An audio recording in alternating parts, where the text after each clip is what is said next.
Welcome to NASA's Jet Propulsion Laboratory and today's briefing on the Phoenix mission to Mars. It was 5 years ago that Phoenix was selected as a mission, and today we are 1 day away from the entry into the Martian atmosphere and the descent and landing at the North Polar region of Mars. Today we'll get an update on the progress of the spacecraft, a little bit of the projected weather for tomorrow's landing, and hopefully hear a bit about the excitement among the team members when we are just at this point at landing -1. Joining us for today's briefing is Doug McQuistion. He is the director of the Mars Exploration Program for NASA. Peter Smith, the principal investigator for the Phoenix mission from the University of Arizona in Tucson. Barry Goldstein, the Phoenix project manager from JPL.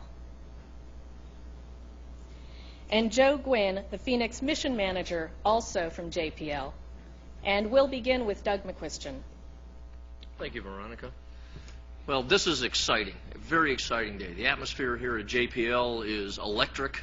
There's exhibits being placed on the mall, the stages are being assembled, and the big event's coming tomorrow. So it's really just a beehive of activity, adding to the excitement and the enthusiasm around here. So I want to start with a brief quote from an 18th century English author, Samuel Johnson. Great works are not performed by strength but by perseverance. Perseverance is what it takes to get back to the surface of Mars again. The Phoenix team, University of Arizona, JPL, and of course Lockheed Martin and a number of international participants, they've been pushing very hard to get to exactly this point since they were selected about 5 years ago. Been some great times. They've made great progress. They've had some rough times dealing with existing hardware. This is heritage hardware, of course. They've uncovered and tried to uncover a number of the issues that resulted in the loss of a sister ship, Mars Polar Lander, and they've done a great job of this. And the reason they've done a great job is sheer determination by an excellent team. This is truly the defining moment of this mission. Nonetheless, global success rate for getting to the surface of Mars is less than 50%. The challenges that represents requires perseverance from a team like this so that Phoenix doesn't become just another statistic. Phoenix left the Earth-bound Mars team in August of last year, and it's about ready to join the Mars-based Mars team. If I could have the first graphic. The A team is waiting for it. You can see that Mars Odyssey is there, Mars Reconnaissance Orbiter is there, the Spirit and Opportunity rovers are there. We have help from ESA's Mars Express as well for communications. So I'm going to talk just briefly about what the team has been doing to get ready for Phoenix arrival. Odyssey spent about 9 months rephasing its orbit slightly to make communications a little more effective. They finished that in February. All the communications support uplinks have been completed. Those were completed on the 20th of May. About an hour prior to entry, Odyssey will actually slew the spacecraft to point the antennas at Phoenix and turn their UHF transmitters on about 10 minutes before entry, and then leave them on until about 10 minutes after landing. All the EDL data is going to be coming back to Earth in a near real-time fashion, in a bent pipe fashion through Odyssey, so that's what they're being prepared for. Odyssey flies over again about an hour and a half later to talk to Phoenix, and that'll be an exciting first pass. MRO is also ready. MRO's been getting ready. It loaded all of its EDL sequences on the 21st of May. The last Mars Climate Sounder and Mars Color Imager instrument data sets went into the models yesterday, I believe it was. Tomorrow about 4 p.m. MRO is going to slew to point its antennas as well. It will be recording the data. It'll start around 4:30 and 4:38 in the afternoon, and it will continue recording till roughly 5 p.m. Pacific time. Spirit and Opportunity are ready as well. There's not much they can do. I think they're just bringing kind of beer and pretzels to the show, and that's about it. There's a lot of uncertainties left. There's still a potential for a maneuver that's going to be discussed. There's also just typically the unknowns that occur at Mars. Mars is always there to throw those unknowns at us. I've been to a lot of launches, expendable vehicle launches. I've been to shuttle launches, but I tell you, they pale in comparison to the excitement and to a certain extent the anxiety that's related to landing on Mars. So this is a really big deal. I'm really positive the team has done a wonderful job, and I'm anxious to see how this turns out. So I'm going to close basically with a quote by the great philosopher Mick Jagger. So you can't always get what you want, But if you try sometimes, you just might find you get what you need. So this team has really tried. We've all really tried.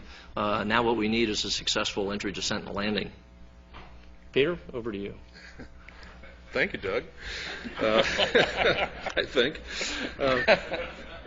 6 years after Odyssey discovered massive ice deposits surrounding the well-known polar cap on Mars, this is water ice deposits, of course, Phoenix is now prepared to land and to explore this exciting region of Mars. I was in Charles Alachi's office this morning. Charles Alachi is the director of the Jet Propulsion Laboratory, and he has a quote on his wall from Ralph Waldo Emerson, not the famous Mick Jagger, but the other philosopher, Ralph Waldo Emerson, who was really talking about the exploration of the American West back in the mid-19th century. And to paraphrase, he said, "Go where there is no path and leave a trail for others to follow." That's what Phoenix is doing tomorrow. We're going where there's no path, and we're going to leave a trail for others to follow. Not literally a path, but we're going to put a place on the planet that is, we're going to a place on the planet unexplored and very exciting. The polar region on the Earth, after 100 years of scientific investigation, is known to be a place where climate records are preserved and where you can find a lot of information about the history of life on Earth. It is preserved in the ice. It's the deep freezer of the Earth, and perhaps this is true of Mars too. This is what we're going to be finding out. The Phoenix mission is one where we land and we dig into the surface, and getting a scoop full of icy soil is really our goal, and to understand how that the history of that ice in the polar region, and in particular how it relates to the hydrologic cycle. On the Earth we have oceans, we have mountains, snowy mountains, we have rivers flowing from the snowy mountains to the oceans. On Mars it's quite different, but there is water vapor in the atmosphere and there is ice in the polar regions, and they do interact. We're trying to understand that interaction.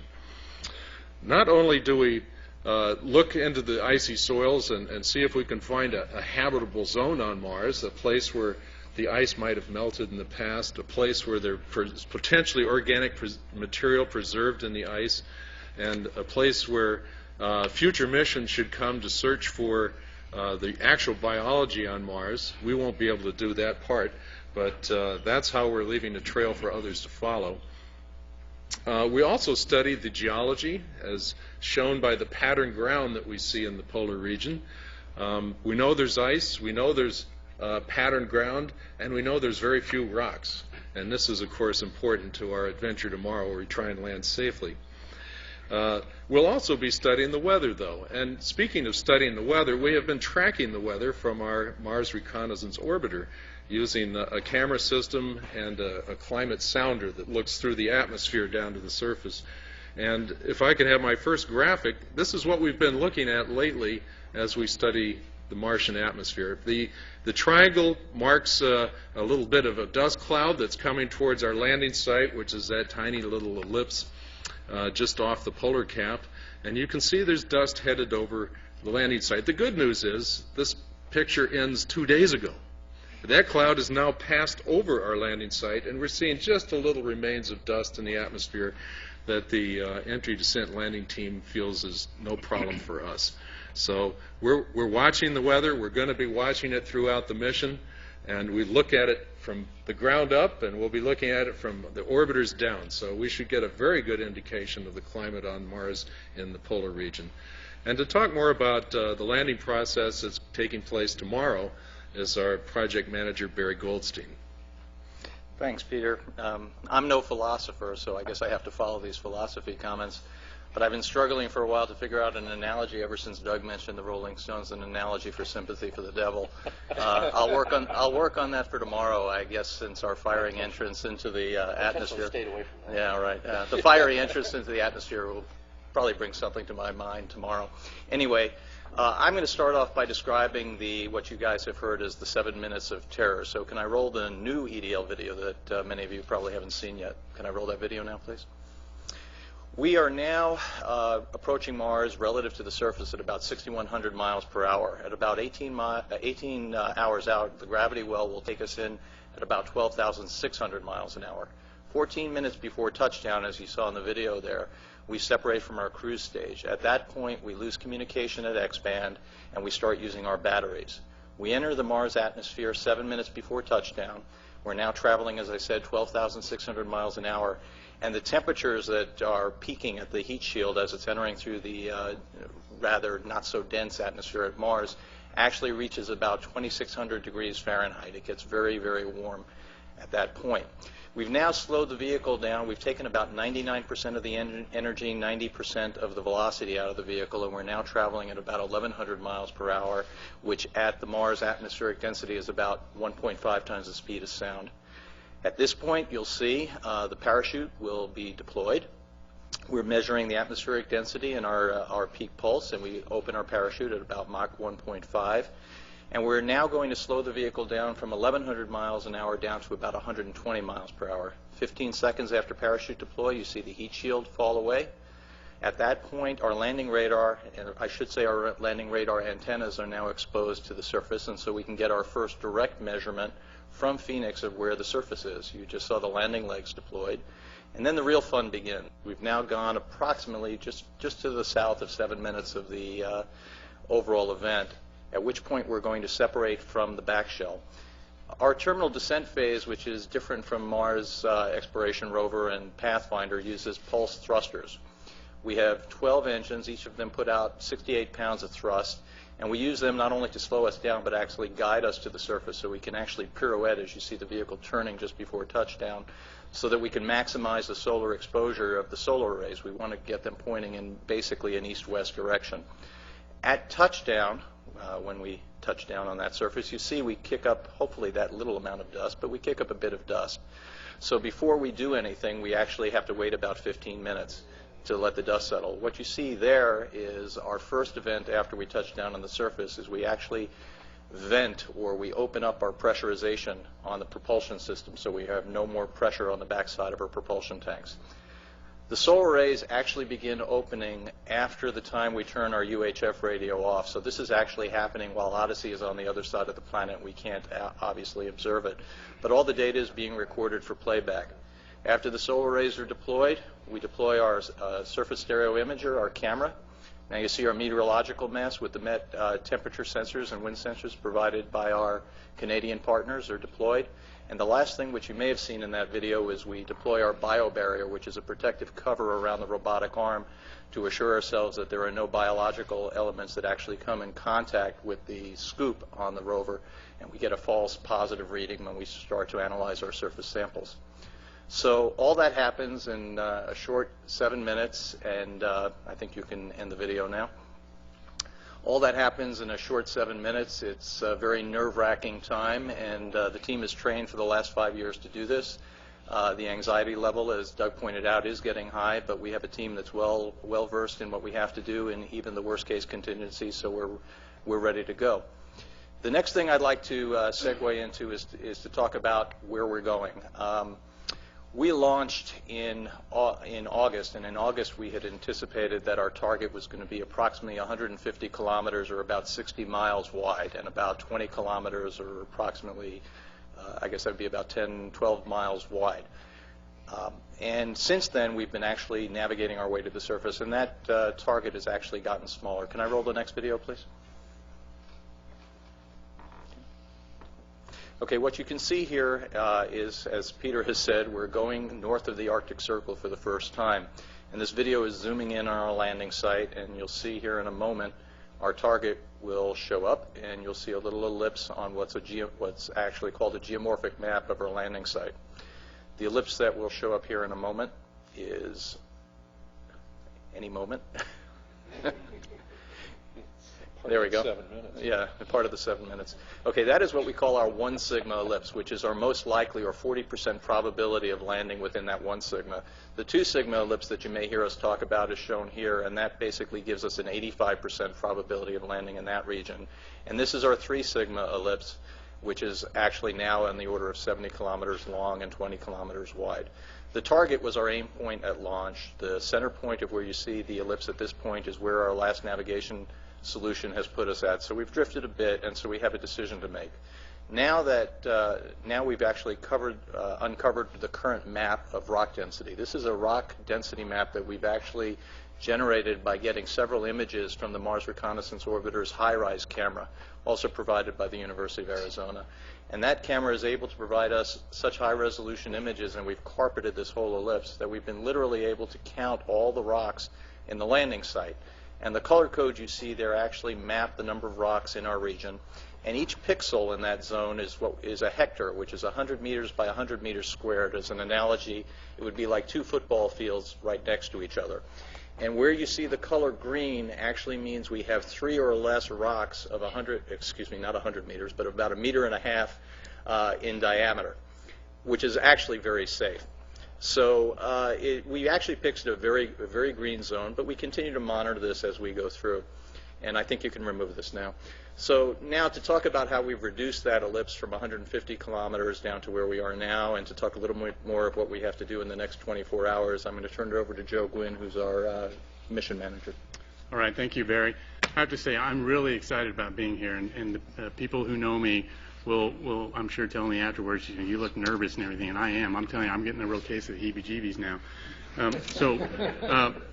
Because before this spectacular entry descent landing, we do have a bit of unfinished business to complete.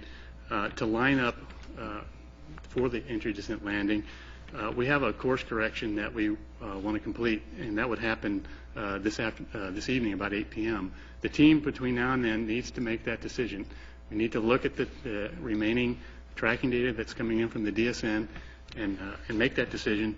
And it's not going to be an easy one, as you'll see. We always, it seems like at these times, have some sort of a discussion that we have to have. Now, I don't want to suggest that it's really a bad situation here, but you'll see the data, and I think we're actually in fairly good shape. So let's go to the first graphic, though, because I want to kind of set the stage for this. Since the launch back in August, Phoenix has gradually been chasing down Mars. The total travel distance then is today is about 420 million miles. And that kind of results into some very good gas mileage. It's exceptional, in fact. We're getting about 2 million miles per gallon. So that's a good thing, because there really aren't too many refueling sites along the way. So, yeah, right, and the price of gas. So the thing to think about, though, is that the Earth has also been chasing down Mars. So while we've traveled 420 million miles, we're only about 170 million miles only. And that results, though, in about a 15-minute time. If Phoenix sends a message to get back to Earth, it takes 15 minutes. So just to kind of give you a scale there. Let's see, also, we're only 29 hours away from arrival. That puts us about 182,000 miles from Mars right now. And so for scale, that's about half the distance from Earth to our moon. Let's see, Phoenix is also accelerating towards Mars. We're currently about 6,000 miles an hour, but by the time we arrive at Mars, we'll be twice that, over 12,000 miles per hour. And I heard this morning that if we could enter Phoenix in the Indy 500 tomorrow, we'd finish the race in 2.5 minutes. So I think that's a race that usually takes about 2.5 hours, for those of you who don't know. So if we could handle the curves, we take the checkered flag. Okay, so let's see. Also, since launch, we have completed 4 course corrections. I mentioned the one that we're planning to do tonight. Hopefully that would be our final one, if we even need it. So I'd like to go on to the next graphic here. The previous correction we did was just last Saturday night. And one of the things we have to do when we do this is that we have thrusters that are only can thrust in one direction. So what we have to do is we turn the vehicle, and that graphic demonstrates last Saturday night what we did. If we do a maneuver tonight, I have a little small model here. If the sun were off this direction, the Earth is essentially out that way, and Mars is this way. And tonight, if we go forward with the maneuver, what we would do is we'll turn the spacecraft like that, fire our rockets, then turn back. All that takes about 11 minutes. So that's the plan for tonight. Let's go on to the next graphic. This shows the Phoenix landing site, and this is the same graphic that Barry had shown.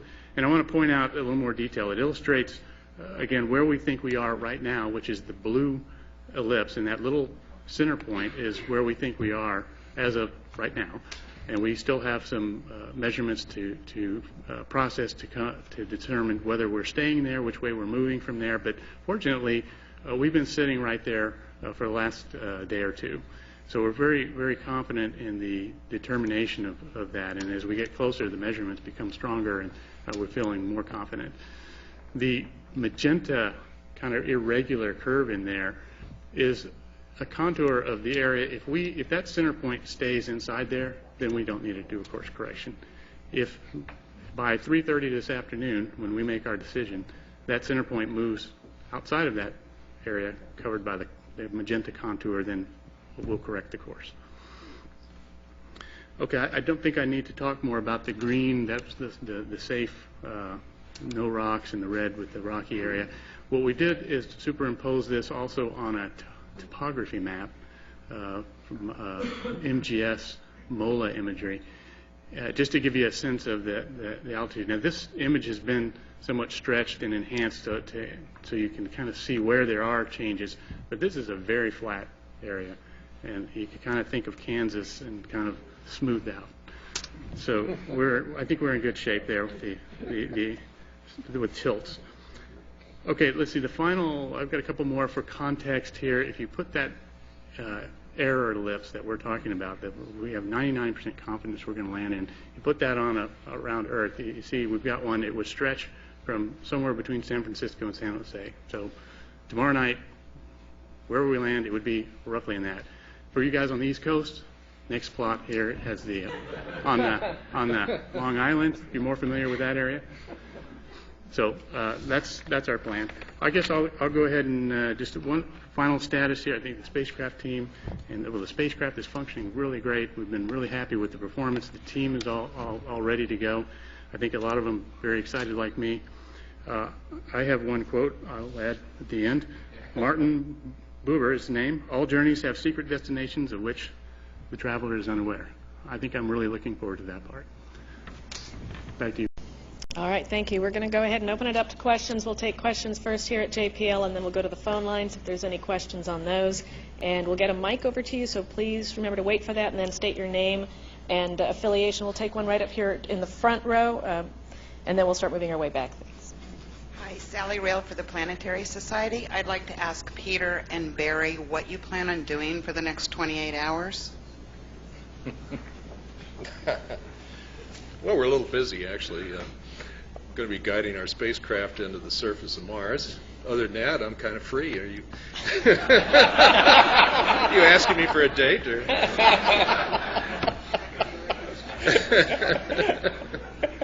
Now, how are you dealing with the nerves? Maybe I should ask Joe, since he was honest enough to admit. Yeah. Well, I think I'm like Joe. I'm a little nervous on the inside. I'm getting butterflies, you know. This is not an easy thing to do, I have to say. You know, we bet the whole farm on this safe landing, and we can't do our science without the safe landing. We've really worked so hard to build our science instruments, our rationale for why we're going, our procedures for doing all the science, and yet we have this hurdle to get over before we can do it, and that's what makes us nervous. Makes me nervous. How are you working it off? How are you handling it? Not well.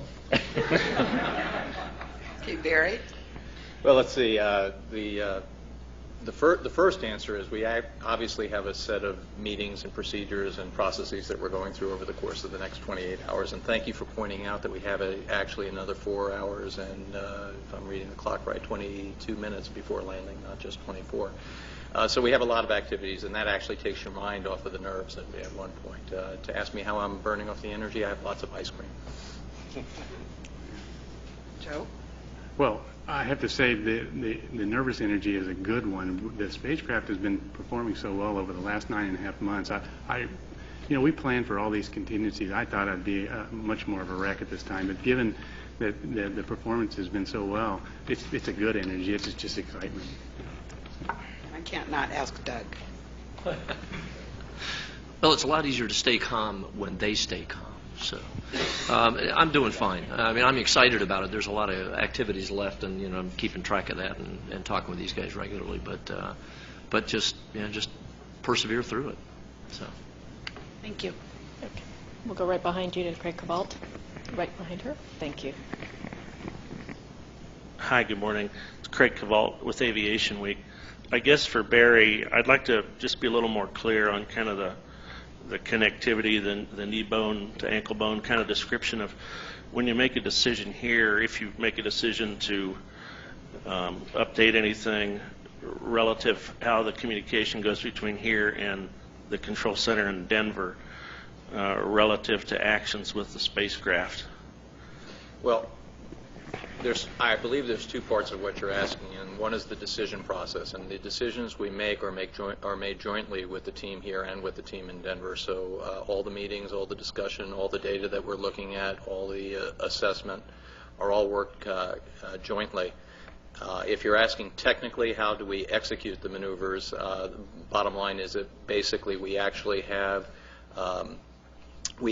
control and data flow here. We have actually command ability in Denver as well, radiating, or I should say sending commands out to each of the deep space networks stations or complexes. And if we do a maneuver this evening, that will be through Goldstone. Okay, the other question I was going to ask, which follows on that, will be tomorrow during landing, which antennas, DSN antennas, will be up for landing in the first few hours on the surface? Well, first of all, we have communications for 1 minute after touchdown, and so it's not. It's actually for the first minute after touchdown.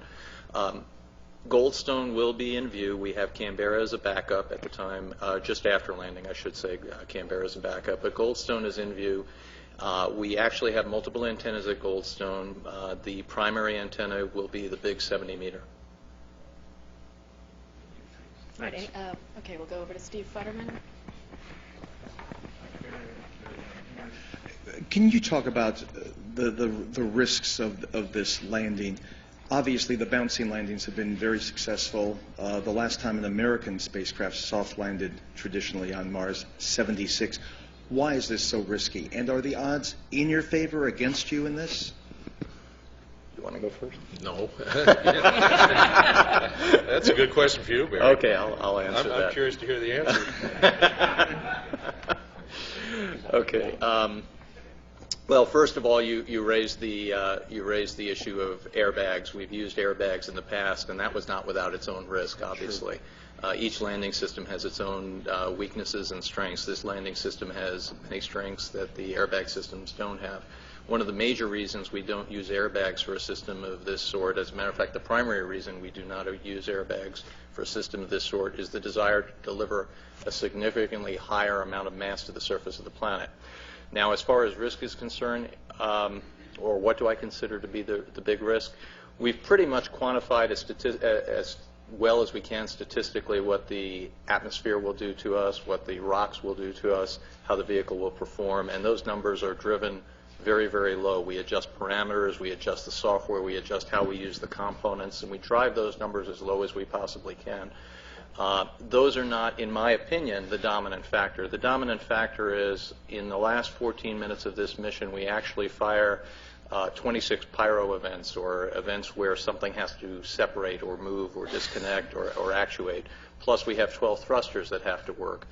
And each of those can be of very high reliability. They could be 99.5, 99.9% reliability. But the problem is when you have something that has to happen in a short period of time, all of them have to work and you don't have another chance, you start stacking those one after another. It's kind of going to Vegas. You have a high odds win, but you keep playing, eventually something will go wrong, so those odds start going down.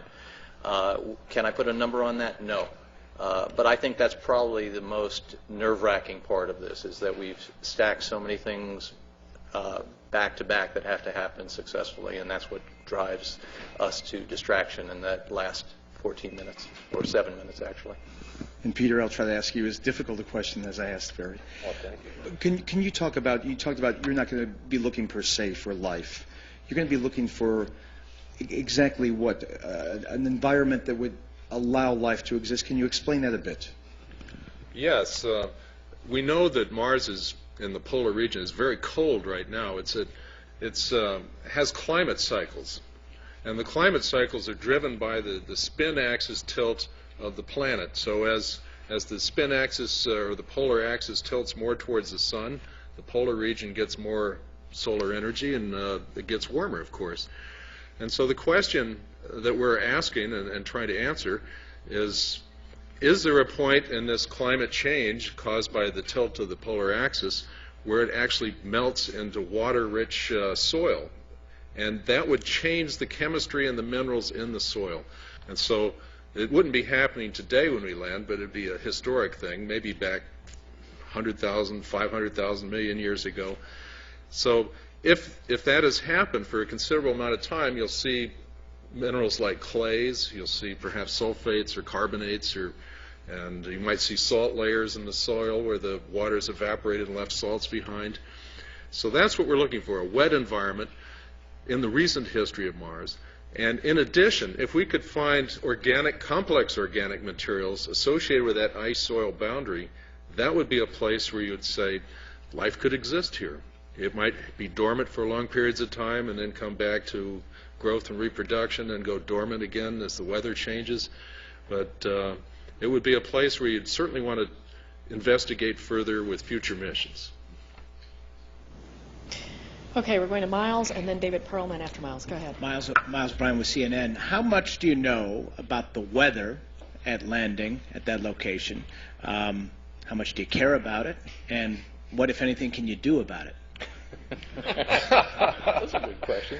Well, we've never been able to do anything about the weather, so I think we just understand it is what we're trying to do. Weather, the atmosphere on Mars, unlike the Moon, is where water is transported.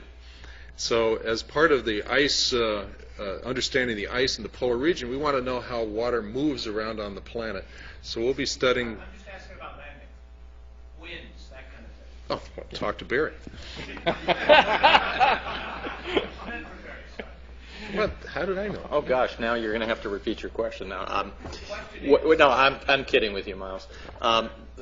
How much do we know about the weather? As Peter showed in his portion of the briefing, we know quite a bit. We have a lot of data. We've been tracking that data for over a week now, relative to dust and also relative to temperature, so we know how that's developing. And relative to what it means to us at this point, there's two aspects. There's the aspect of what it means to the entry, descent, and landing system, and then there's aspect to what it means to us once we get to the surface. And both of those are important on Sol 0, our first day on the planet. The dust storm that Peter showed is not at all an issue for EDL. It was something to be watched for the first day on the mission, but as Peter explained earlier, it's cleared out. We have a better understanding of what the opacity or the amount of solar energy that can come through the atmosphere and reach the solar rays are at the time of landing, and we feel we have a very clear day that we're landing. Now, your last part, if I remember it correctly, was what can we do about it? We can actually do something about it. All the way up to 3 hours before entry. At this point, we actually have 3 more opportunities, the last one being 3 hours before entry. We can adjust what we call our entry state file. And part of that, if we all of a sudden see a blooming of the atmosphere or some dust storm buildup at some point that impacts our landing system, we can adjust parameters in our EDL system to take account of that. But like the weather on Earth, it doesn't change. Well, maybe in LA recently it's changing radically, but we don't expect it to change much over what we've been watching the last few weeks. Are there outside wind limits to the parachute deployment, or, for that matter, the spacecraft operating on its thrusters? No, that's an excellent question. I mentioned earlier that there are strengths and weaknesses to different landing systems. As a matter of fact, you just touched on one. This system is much more robust to wind gusts than an airbag system is, because airbags are very sensitive to horizontal touchdown velocity and their interaction with rocks. We're very robust to winds. As a matter of fact, many of you may have heard the recent release from Mike Malin on the potential dust devils. Well, the winds of the dust devils are well within the modeling that we've done for winds that we can handle both on the parachute as well as in the terminal descent phase. Go ahead. Okay, I'm Dave Perlman from the San Francisco Chronicle. I'm a little confused about the final trajectory correction maneuver. Is it the 6th or the 5th? And when do you actually make a decision about it? And have you any indication at this point whether it will be necessary? And if so, by how many kilometers would you correct the trajectory if you had to? I'll take a swing at that. I guess this is for you, Joe. Sure, and I mentioned course correction. We use the term trajectory correction maneuver around here. It's a TCM, that's our acronym. We've executed 4. We had one that we had planned for 2 weeks ago that we canceled. So this will be our 5th one tonight if we decide to do so. It would result in a moving in the downtrack direction on the order of 10 kilometers. So it's a relatively small maneuver. I mean, relatively compared to what the capability of the spacecraft can do. It's a very tiny, and like I was pointing out, we turn, it's only just seconds in which we're actually pushing the spray paint can. That's kind of what it's analogous to. It's a very small amount of fuel expended. And what time do you make that? Will you make that final decision about it? You think? Yeah, let me take that one. We have our final orbit determination results coming in right now, and we have to analyze the data. We will review that this afternoon, late this afternoon, and no later than about 5:30 this afternoon, we'll have a final determination of whether we're going to execute that maneuver or not.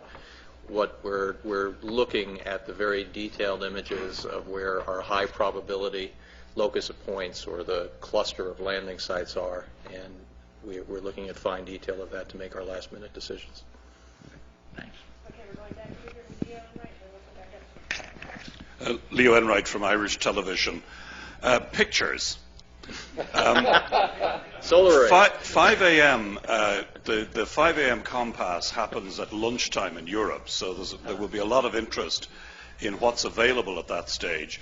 Could you talk in some detail about how many pictures you would expect on a perfect pass, what quality they'll be, just to give us some idea, and when will they be available? Will our lunchtime news bulletins in Europe be able to flash these up on the screen? Well, the pictures that will be available in the morning will be those that were stored the night before but unable to be transmitted. And we'll be taking pictures up until the point that we start our communication path with the orbiters, which is about an hour and a half after touchdown. Now, we take as many pictures as we can up until the point that we're turned off. So it's hard to tell you exactly how many we get because there's some indeterminate steps that take place in the deployment of the solar rays. It could take a long time or a short time. So the margin there is taken up by how many pictures we can take. We planned for I think 24 pictures. We might get 6, we might get 5, we might get 1. Hard for me to say.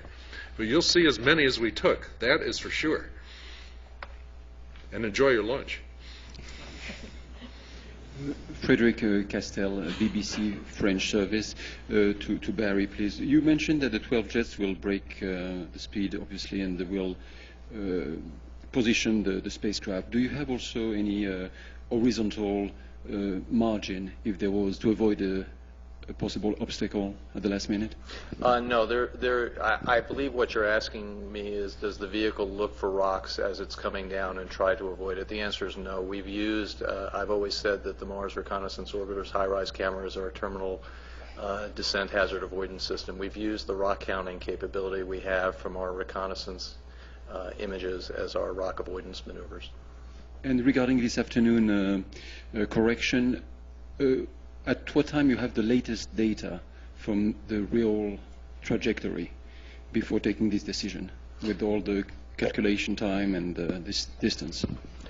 All of the data that we need for making our next prediction of the trajectory is already available. It's being processed as we speak. We're going to go through that this afternoon. That's the work that keeps us busy and keeps us from getting too anxious. And we'll process all that and make the decision later today. Yes, they were the most notable information are the most notable data that we get are actually measurements that are made by the Deep Space Network and actually some support from the European Space Agency in terms of making measurements with both at Madrid and at Canberra and Goldstone. Okay, we're going next on this side, and then afterwards we're crossing back over on here. We'll try to get everyone's question here, and then we do have one caller that's waiting also for a question. Go ahead, sir.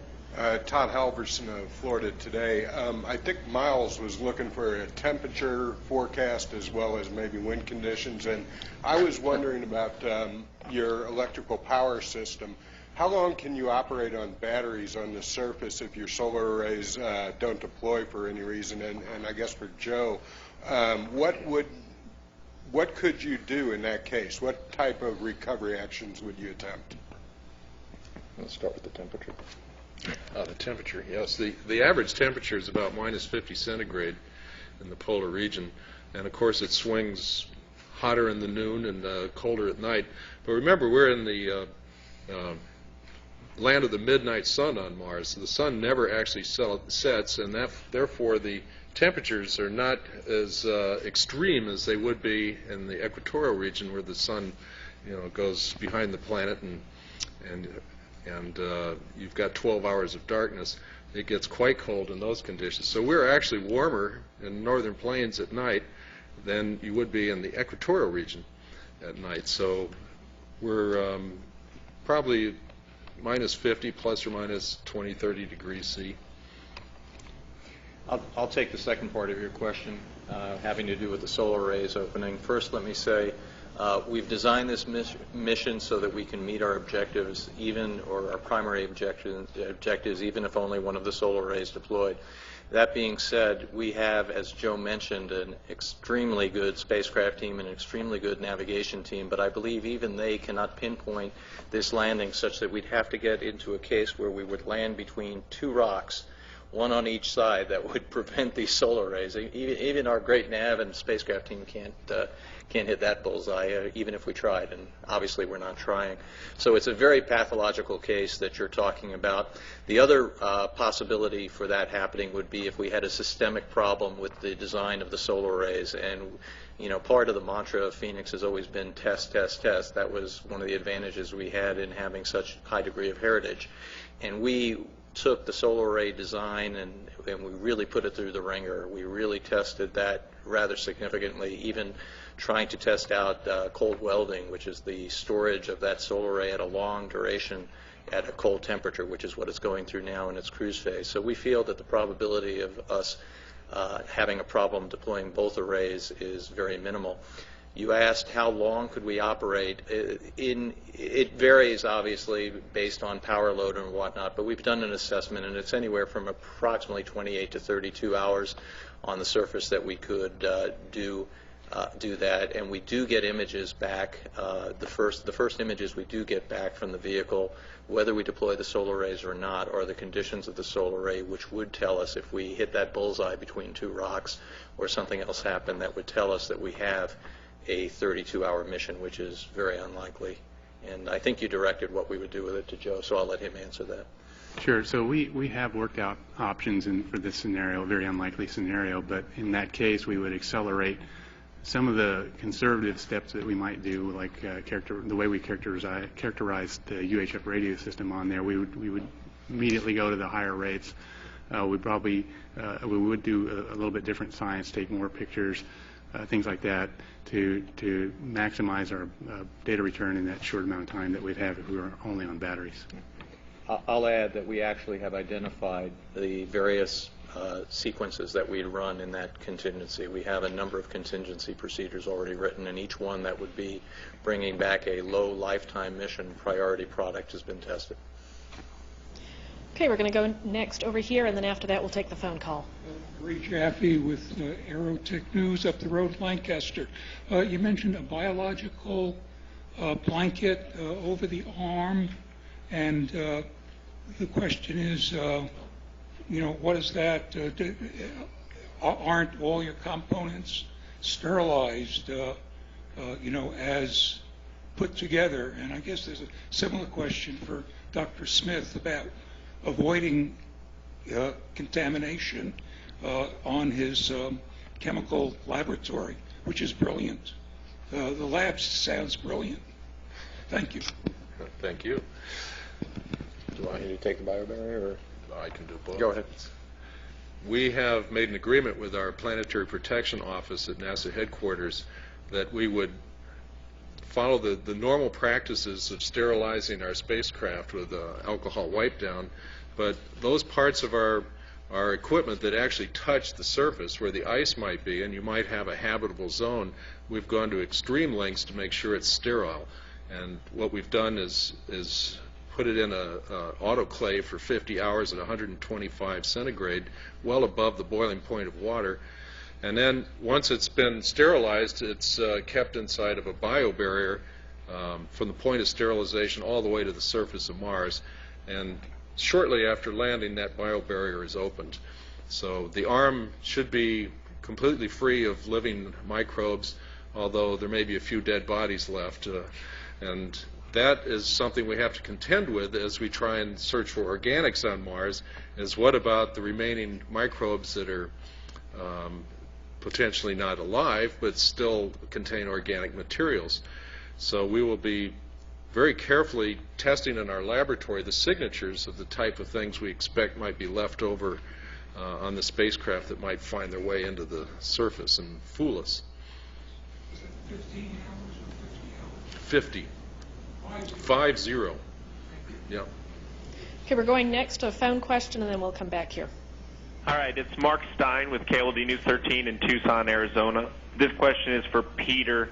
Barry and Joe spoke about a safe landing area with few rocks. How important is it for the science of the mission that Phoenix lands safely with 3 legs flat on the ground, and how prepared is the team if it lands somewhat crooked with a rock under a leg? Well, thank you, Mark. It's nice to hear from you. Every practice session that we have held at our operations center in Tucson, one of the engineers has managed to stick a rock underneath one of the landing legs. So we are so used to that we'll probably won't know how to deal with the level surface. And we are very happy that we're landing in a place without rocks, because rocks are just a hindrance to us as we try and dig under the surface. We would like to be in a place with very few rocks. So it's both for landing safety and to make our digging operations easier. Did that answer your question? There may have been another part there I missed. Just how prepared, and I think that definitely answers the question.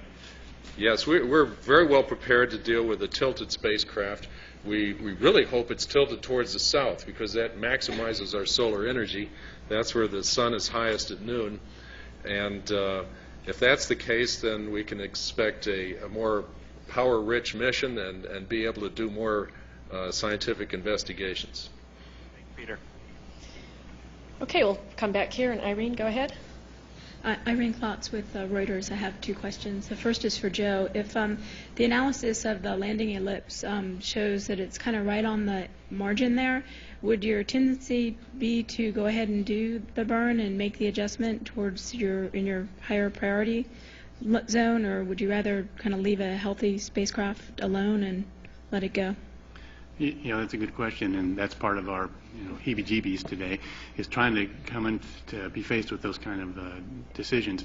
I think you're talking about if we're just right on top, I mean, which way do you go? We've kind of built in a little margin to those numbers, so we're feeling right now that if we were right on top, it was 0. Well, project manager gets to make that call, but it's likely that it's not that we fall off a cliff and all of a sudden we're unsafe. So I think that's the best way to answer that question. Good. Thanks. If you want to add anything else, that'd be great. And I have another question for you as well. Well, I'll finish that up because my memory is bad, so I'll forget the first part. I'll just add that statistically, we are pretty much very close to that edge right now. Part of what we deal with in looking at landing site and all that we deal with entry, descent, and landing deals with a significant amount of statistics. And one of the most difficult things that we have to deal with is interpretation of those numbers. Okay, thanks. The other thing is, being engineers, you all kind of like to be doing things, and I'm just curious if you've actually practiced sitting there in mission control doing nothing for the time that it's going to take until you find something out. And also, if you could just kind of describe the scene in Mission Control at the Flight Control Center, who's going to kind of get the first inkling of what's going on, and is everybody going to be in their own computer monitor looking at the same things, or what? How is that going to kind of play out? Thanks. Are you directing that to me? I am. Practice doing nothing. That would be a nice. Where's my boss? Fook. That's my next job. I'd like that one. No, we don't practice doing nothing. I think you asked are the team members both in Denver and at JPL at individual monitors. The answer is yes. We have a large team at JPL. We have a large team at Lockheed Martin, all watching the telemetry as it's coming in. I believe part of your question was, will we hear what's going on from the spacecraft? Did I hear that correctly? Well, I wanted to know if you really have practice that period of time when you're just waiting to see what's going on. Oh, well, we do what we call operational readiness test, ORTs, where we've actually run through the entire process of going through entry, descent, and landing, all the communications. We practice losing communications and what that means.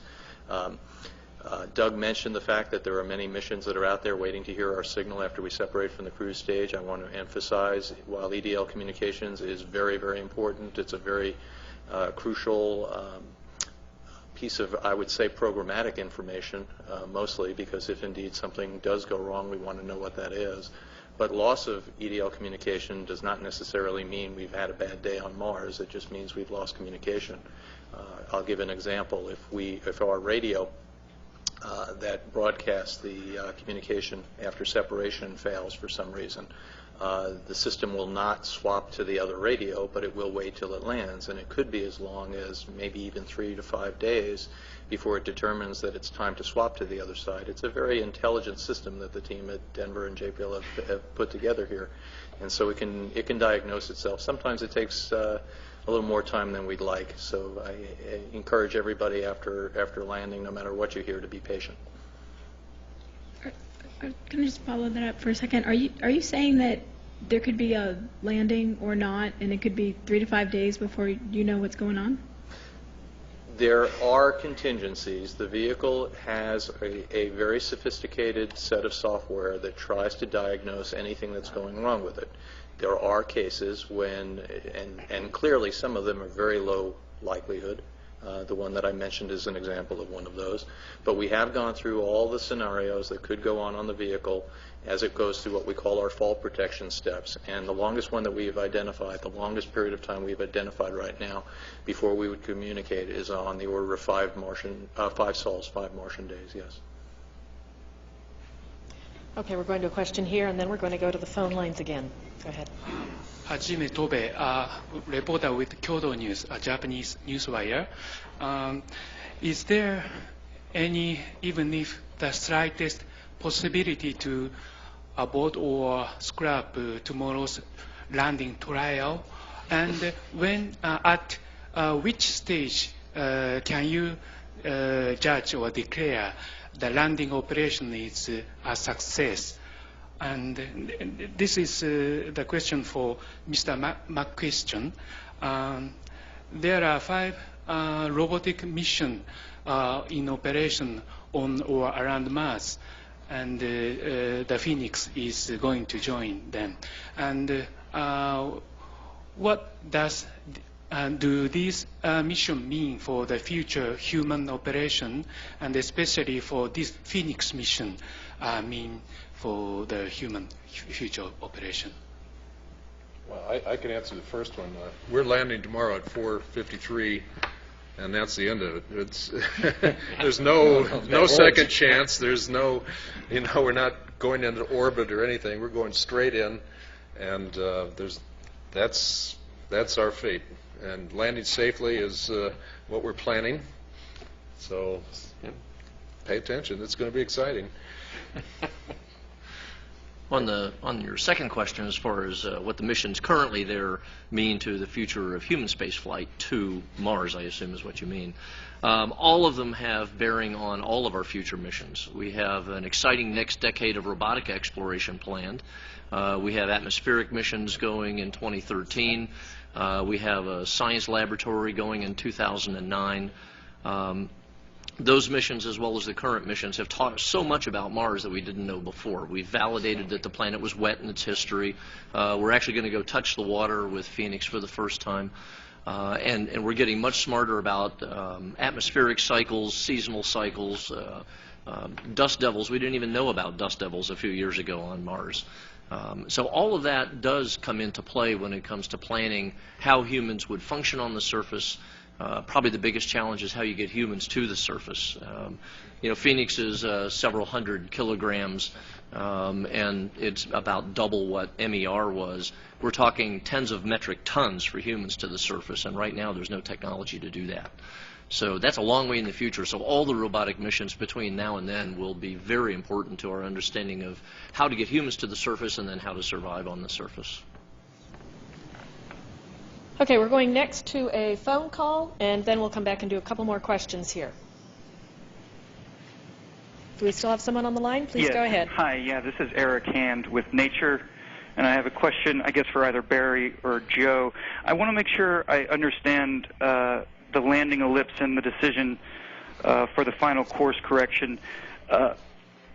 Currently, with your current knowledge, the center point of the landing ellipse has drifted 10 kilometers to the southeast of the previous center point of the 3 sigma ellipse.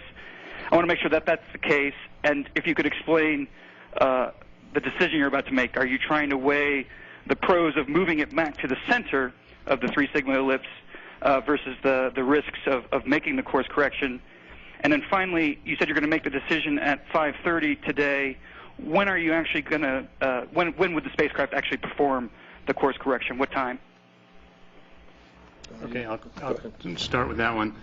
Okay, so the way the ellipse is situated right now, it isn't, the center is not near the center of that area that's surrounded by the contour. The center of that area around the contour is a recent change for us to make sure we identify the safest area to land. So if we wanted to go to the absolute safest area, we would move the center of that ellipse area down there. But we've identified that all of the areas inside there are safe. So the decision is to, actually it's at 3:30 Pacific time today that we'll begin our discussions on that decision. The execution of that maneuver would occur about 8 p.m. tonight Pacific time. Okay, we're going to take 3 more questions here at JPL. We're going to start with Miles. We're going to go back to Todd and then over here, and then our panelists will be staying afterwards, so you can come up and ask some more questions at that time. But let's go to Miles first. Didn't mean to rip the microphone out of our hands there. Sorry about that. All your communication is relayed through the satellites of Mars, correct?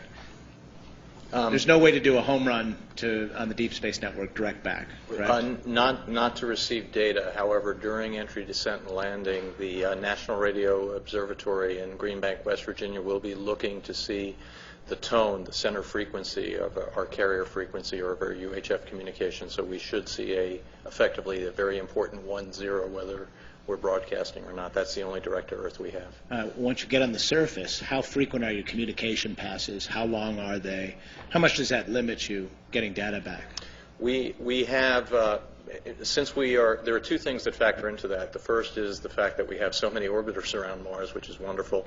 The second is that we're at such a high latitude, and because of that, each of the orbiters, as they're in polar orbit, actually come within the field of view of Phoenix. So we actually have a pass almost every 2 hours, basically from both spacecraft. However, both spacecraft being Odyssey and the Mars Reconnaissance Orbiter. However, not all of those passes are at an optimal view angle for our antenna, so some are better than others. We have 2 very good passes every Martian sol.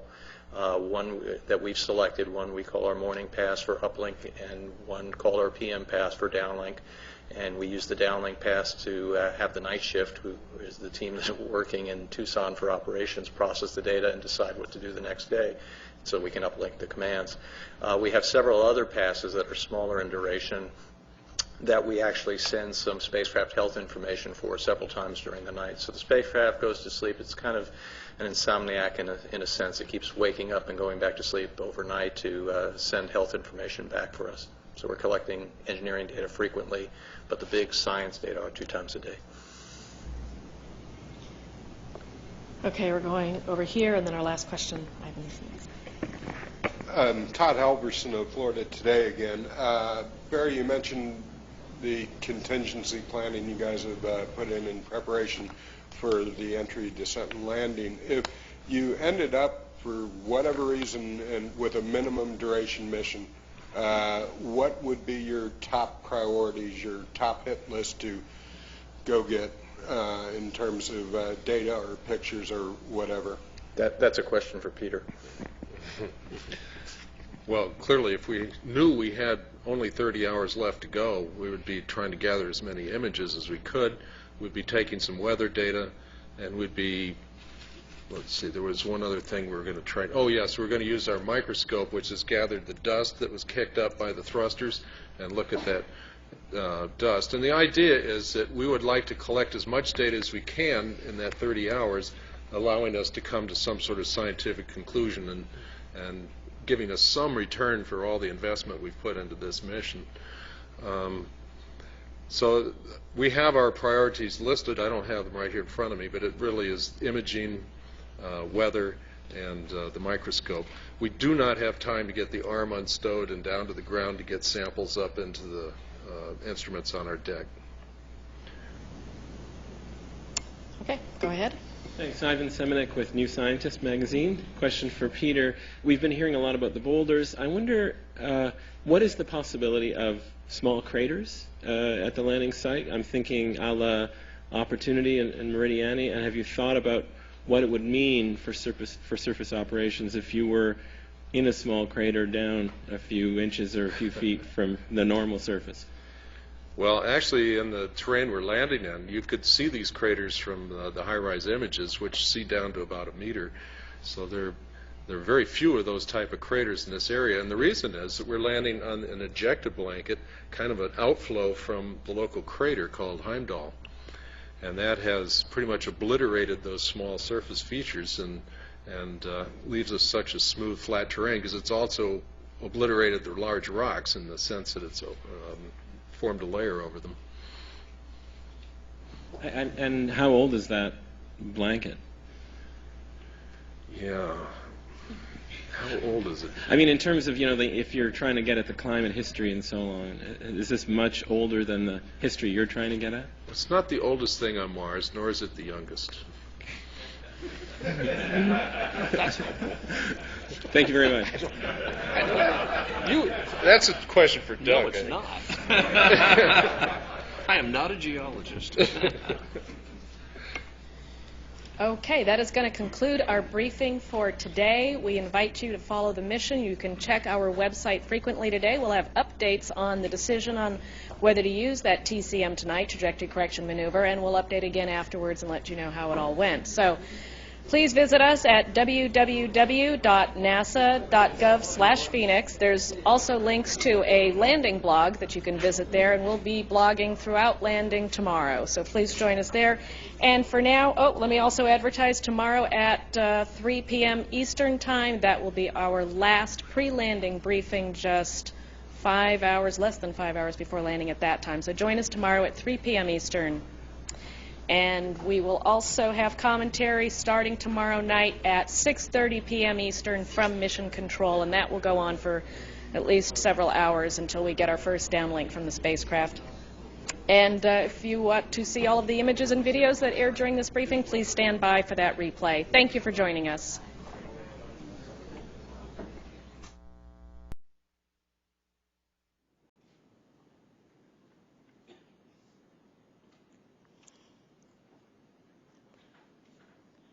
Welcome to NASA's Jet Propulsion Laboratory in Pasadena, California, and thank you for joining us for today's final pre-landing briefing for the Phoenix mission to Mars.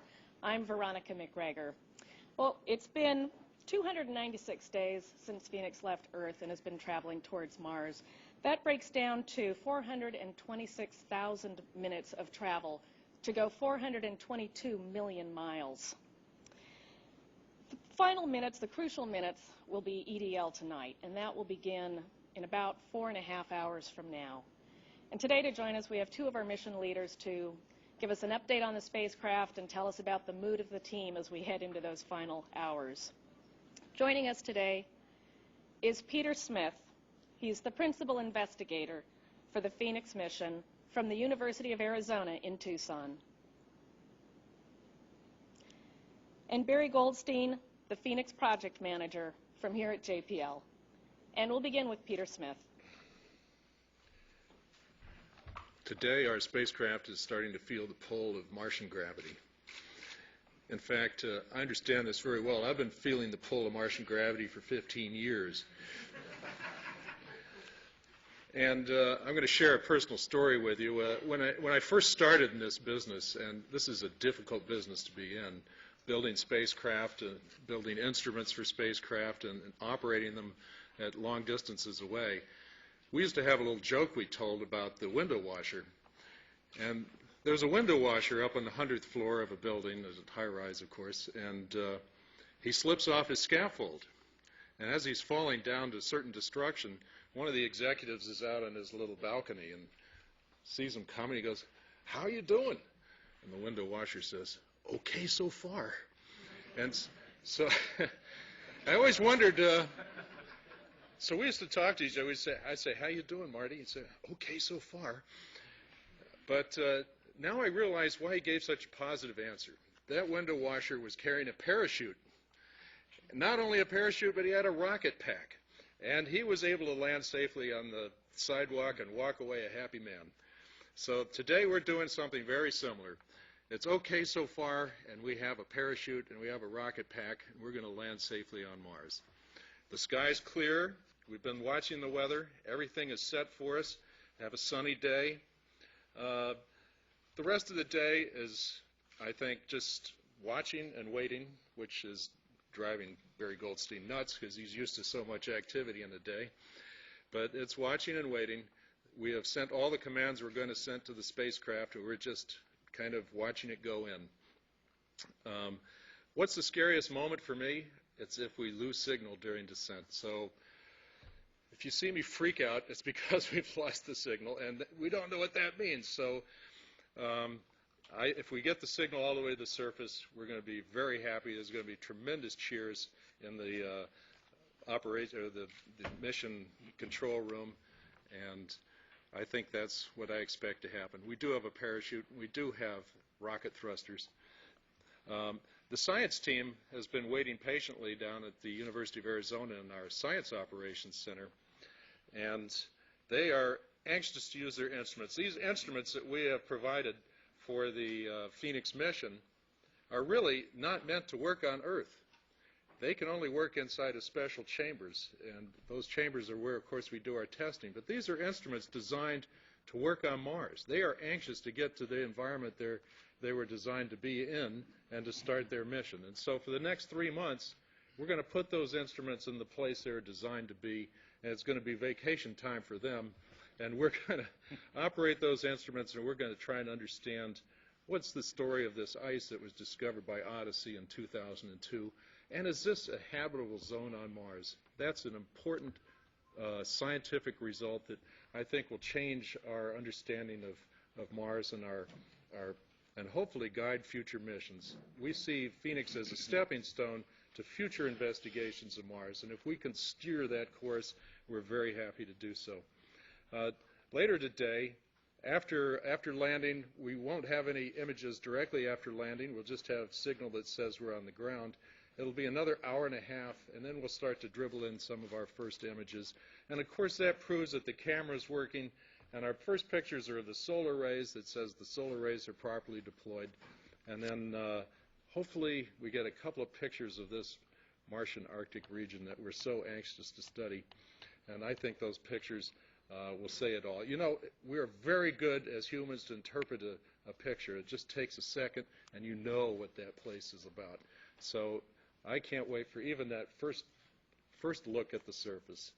And to tell us how, I wanted to say one more thing. We're only 50,000 kilometers or 30,000 miles away from Mars right now. We're kind of going in a parallel course, so it takes a while to go through that last distance. But Mars, if you looked out the window of our spacecraft, and Ed's going to tell me we don't have a window in the spacecraft, but if you looked out a window, you would see Mars right now is about 10 times the size of the full moon at this moment. And so it's growing rapidly in the sky, and my anticipation is growing just as rapidly. Barry, can you tell us how we're going to get down safely? Yeah, well, first I'll say I'm okay so far. But Peter's right. I think I mentioned this at the press conference yesterday when somebody asked me the question, how do you feel and how is it affecting you? Bottom line is the team, and myself included, have been very busy. We've been very busy all the way up till about 3 hours ago. And 3 hours ago, we decided to wave off the last update that we would give the vehicle, and that means we have nothing else to do but watch. If you ask me today, I'm a heck of a lot more tense than I was before because my mind is now focusing on what's going to happen, obviously, in less than 5 hours from now. So let me brief you on a few things. First of all, one of the things we talked about at yesterday's press conference was the decision we had to make yesterday afternoon about doing a maneuver. And as you recall, what we were looking at was making sure that we had gotten ourselves into a safe zone. Can I have the first image, please?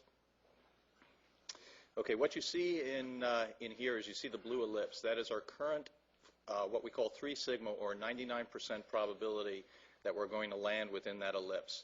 And what we were debating yesterday, if you notice, just to the left of what would be the center of the ellipse is what we call the hill.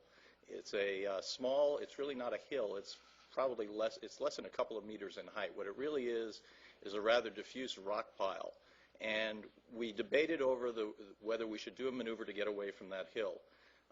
If you look at the hill, if we were to land in the hill, which is a very low probability, it's actually at a 1% probability to land in the hill the way things are working out now, we have 10% chance of hitting a rock. So if you multiply the 10% chance by 1%, we spent a lot of agony debating over a 0.1% probability. So that gives you an idea of how well things have been going. In the final analysis, we used the criteria that we set aside for this project relative to doing the last maneuver.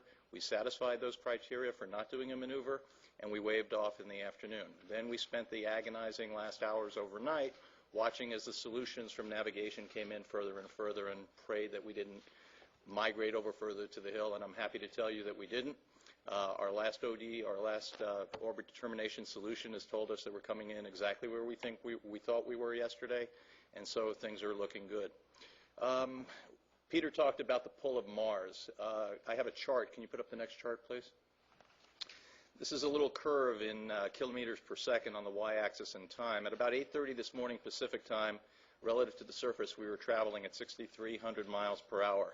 As we speak, or as I predicted we'd be speaking, at about 12:30, so in about 20 minutes from now, we'll be up to about 8,500 miles per hour. Over the next 4.5 hours, as we accelerate into the Mars gravity, that 10 degrees or 60 degrees field of view that Peter talked about is going to be pulling us all the way up to 12,700 miles per hour as we get and approach the Mars atmosphere.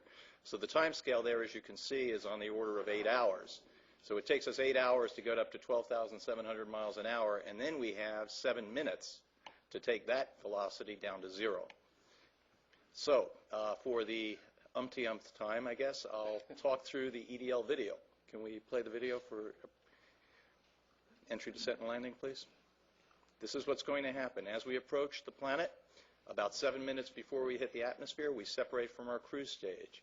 At this point, we're operating on batteries only, so we no longer have solar rays powering the vehicle. We have now turned on our UHF transmitter, so we're communicating with Odyssey, MRO, as well as Green Bank in West Virginia, looking for our signal. We hit the Martian atmosphere. We're actually decelerating at this point at the highest rate. We're taking off 90% of the vehicle's speed and about 99% of the vehicle's energy as we go through the atmosphere. The temperature at the heat shield at its hottest point approaches 2,600 degrees Fahrenheit, so it's a pretty warm day there. So as we get out of the Martian atmosphere, we now have decelerated from 2,600 miles an hour down to 1,100 miles per hour. So it's a mere 1,100 miles per hour, something that I don't think the Indy riders would approach today. After we get down to that speed, you'll see the next activity is, or the next deceleration is the parachute deploy.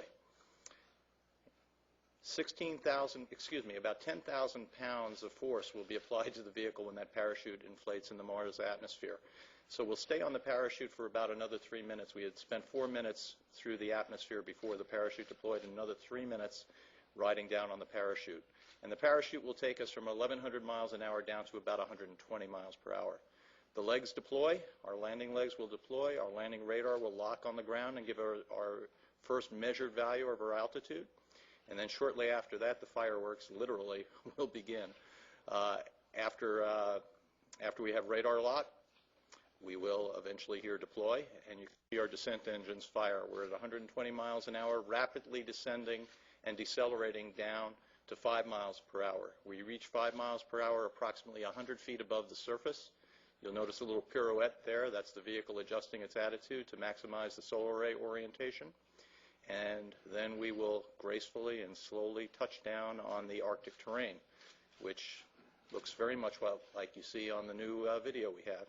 The vehicle, you'll see right here, one thing we do is we vent. We take the high pressure helium out of our pressurization tank after landing to make sure no more of the fuel is pushed out of the thrusters after we land.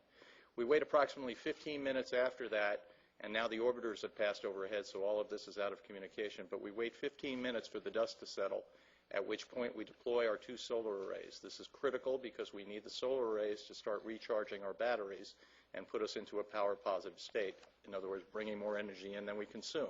Shortly after that, the camera deploys, which will take images of the solar arrays. The meteorological mast with the temperature sensors provided by the Canadian Space Agency is deployed. And briefly, you may have seen the little bio barrier which protects our robotic arm deploys. After that, we will wait for Odyssey to come overhead at approximately 6:45 tonight. And if everything's going well, we will be radiating and we will be sending back engineering telemetry and hopefully our first images of the solar array. And if we do better than that, images of the deployments, images of the landing legs, or one of the landing legs, I should say. And if we do even better than that, we should get our first images of the terrain of Mars, where we've landed above the Arctic Circle for the first time in history. So the team has been working all night.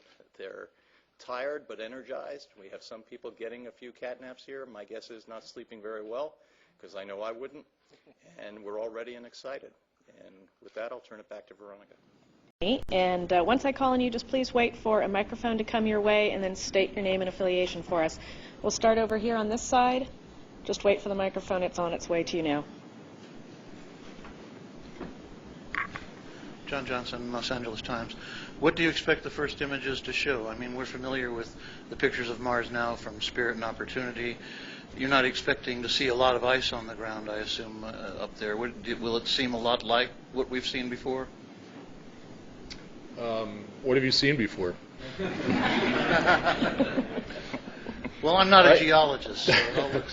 Well, one thing we know from the orbital pictures is that the ground has patterns, and they're formed by the expansion and contraction of the ice near the surface. So we wanted to land on patterned ground, and we've carefully chosen our site so that we do land on patterned ground. Patterns meaning that the cracks form kind of polygonal shapes all around on the surface. And those polygons are about 5 meters, 15 feet across, and one of our hopes is that we can actually get to the trough between polygons and into a polygon both and scrape down through the surface with our robotic arm and try and understand what the difference is between those two. We probably will see some small rocks. We know that there aren't many large rocks on this surface, and that's why we're going there, because of the safety. However, I'm quite curious to see the rocks up close, because they can be really shaped by wind and water, and the erosion of these rocks, because the soil is formed from rocks, the erosion of the rocks is really an interesting topic. So just looking at the rocks is going to tell us something about their history. And so first images mean everything, and it gives us a sense of place and kind of helps us prepare for our mission. We start our strategic planning right at the first picture. Okay, we're going to go to Irene next. You can just hand that down a couple. There we go. Irene Klotz with Reuters for Barry. Is there any other information besides the picture of the solar array deploy? If there's something going on with the camera, would you be able to tell from any telemetry if the arrays have deployed or not? The answer is yes. There is one of the first things we prioritize on the downlink will be our power system. So we will have some array current measurements, so we will have some indication of what the power output is on landing. We're going here to Dave Perlman. Dave Perlman from the San Francisco Chronicle. Barry, yesterday there was some question about the Green Bank Radio Astronomy Observatory and the VLBA and whether, and just what is the connection going to be, if you know, and is that likely to tell us the first information about the landing? Yeah, I'll clarify that. We have a direct-to-Earth signal that we get from the Green Bank National Radio Observatory in Green Bank, West Virginia. They will be watching for our UHF signal after separation all the way down to touchdown. And I know the confusion you were talking about. I was confused as well. There is an article out that says they are using other telescopes as well. And what I found was what they're doing is they're using the other telescopes to watch us on approach. In other words, they're looking at the X-band through our cruise stage. We still have the one antenna in Green Bank, West Virginia, watching us on the from the cruise stage separation to the surface. So it is direct from Green Bank, and the others are sort of... The others are watching, but what they're doing is they're watching our signal now as we're approaching the planet. Once we go to UHF only and we're no longer using our X-band communication from the cruise stage, that's all we are getting from the ground-based Then system. will Green Bank be the first word that the landing has happened? Or will you get the signal from somewhere else? Well, we will. The first word that landing has happened will not come from Green Bank. Green Bank allows us to determine if the UHF radio is broadcasting. If we have telemetry coming back from Odyssey, that will be the word that tells us we have landed.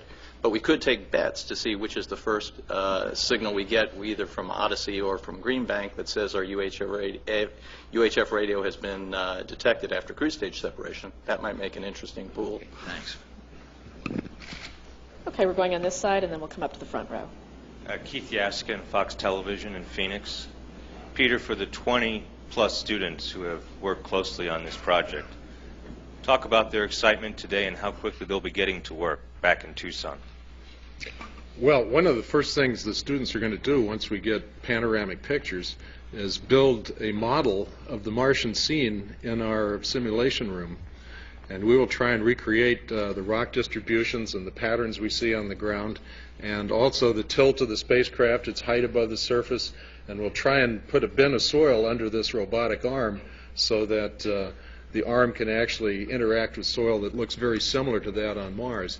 And all of this will be done by students, so they're kind of our stagehands, so to speak, and they're prepared for this and quite excited. The other students are helping us with our website traffic and helping put pictures up on the website, and some are doing blogs. So all of our students are very heavily involved in the mission in one way or another. Some are actually doing much more technical jobs on the engineering side. Very excited. Okay, we're going here to the front, and then we'll go to the back of the room. Go ahead, Todd. Todd Halverson of Florida Today for Peter. Could you tell us, if all things go well, when will you power up the robotic arm, and when will robotic arm operations start? Well, if all things go well, the first thing that happens right after landing, about 15 or 20 minutes, is that biobarrier is released. This is really important because the arm is not strong enough to get out by itself. It has to be released through a mechanism which fires the first 15 or 20 minutes after landing. And then we also release it from its tie-down joint. And then over the next day, it's put into a position to get it ready to go down to the surface. And it takes 2 or 3 days before it's able to actually get down to a point where it can look under the under the lander itself to look at the lander legs. We want to make sure our lander legs are really solid on the surface and we're not in danger of shifting if we're, for instance, on a rock. So that's its first task. It takes a while because we have to build a 3D terrain to operate the arm in. The arm is kind of dumb. It doesn't know where the surface is by itself. It has to be told. So we have to create that 3D map, and that takes a couple of days. So it'll be 2 or 3 days into the mission. Okay, go ahead, Bill. Bill Horowitz, CBS News for Barry, if I could. You mentioned yesterday all the pyros that have to fire on the way down for things to work right. Did that include what happens after you're on the surface? I mean, are pyros responsible for freeing the solar rays? It may be in the press kit. I apologize if I don't know that. I was wanting details on how your appendages deploy once you're down. Thanks. No, the numbers I quoted yesterday were just for the EDL event. We do have pyros that release for example, we have pyros that release each of the solar arrays on the side. We have pyro events that release the SSI, the surface stereo imager, also the biobarrier and the metmast. So there are more that have to happen after that. As I've been quoting EDL statistics, I focus on getting from the cruise stage separation to the ground, but clearly there are other events that have to occur. The difference being is we can try again if they don't happen before we get to the surface. After we get to the surface. Thank you. Okay, we're going to go to the back of the room next. We'll come back to you. Hi there. I'm Tammy Devine with CCN Crown City News, local TV news for Pasadena and the San Gabriel Valley. I know you guys are into the scientific details, but I was wondering if you could step back a little bit and give us a bigger picture of what this all means for us on Earth and the regular Joes that are watching this happen. What do you hope comes out of all of this for all of us? Well, you may notice that as we talk about climate change on the Earth, there's a lot of talk about polar bears and penguins and those creatures that live in the Arctic. We find that the Arctic region is really sensitive to climate change on a planet. And not only does it keep records of climate change inside of the ice that forms in the polar regions, but it also preserves history of life. And the organic materials that make up life are preserved in the ice of the polar region. So we find on the Earth that polar regions are those places you would go to understand the history of climate and the history of life. So as we approach Mars and land for the first time in the Arctic polar region, we can ask the same questions. Does the Arctic polar region on Mars contain traces of its climate history and perhaps some history of organics on Mars, if they exist? And we think organics must exist at Mars, at least at one time, because they're brought in by asteroids and comets that have clearly impacted the planet over its history. And so what happened to those organics, and are they preserved in this region? If they are, and if we can prove that the ice has melted in recent past, we have organic materials and liquid water, and this is what we call a habitable zone on Mars, and therefore very worthy of further exploration. Okay. Does that help? Hi, Marco Gonzalez, KTLA News. I had a question for Barry. There's been so many attempts to land on Mars over the years. How many of those attempts have been successful, and how has that played into your anxieties?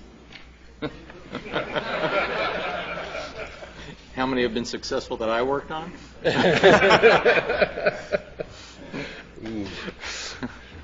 Well, I'm sorry. The total number of missions to Mars that have been successful from a percentage point of view is about 55% from what I remember of the statistics. But from a U.S.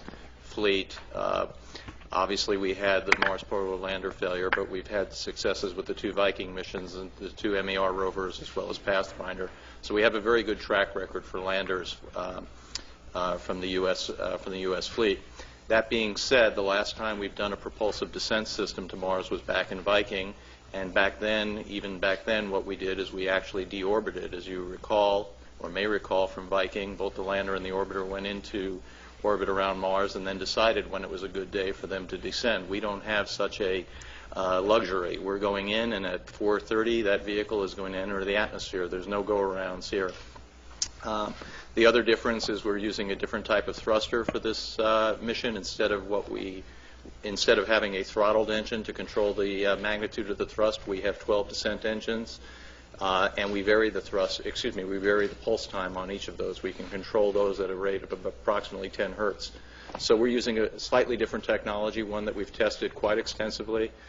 We've characterized it well. We know how it performs. And I think you asked me how it makes me feel. It doesn't matter how many times we land successfully or unsuccessfully on Mars. This is a jittery time. Okay, thank you. All right, we're taking one more question in the back, and then we're coming up to the front. Okay. Leo Enright from Irish Television. I have a related question, Barry, although it might be more for the suits in Washington.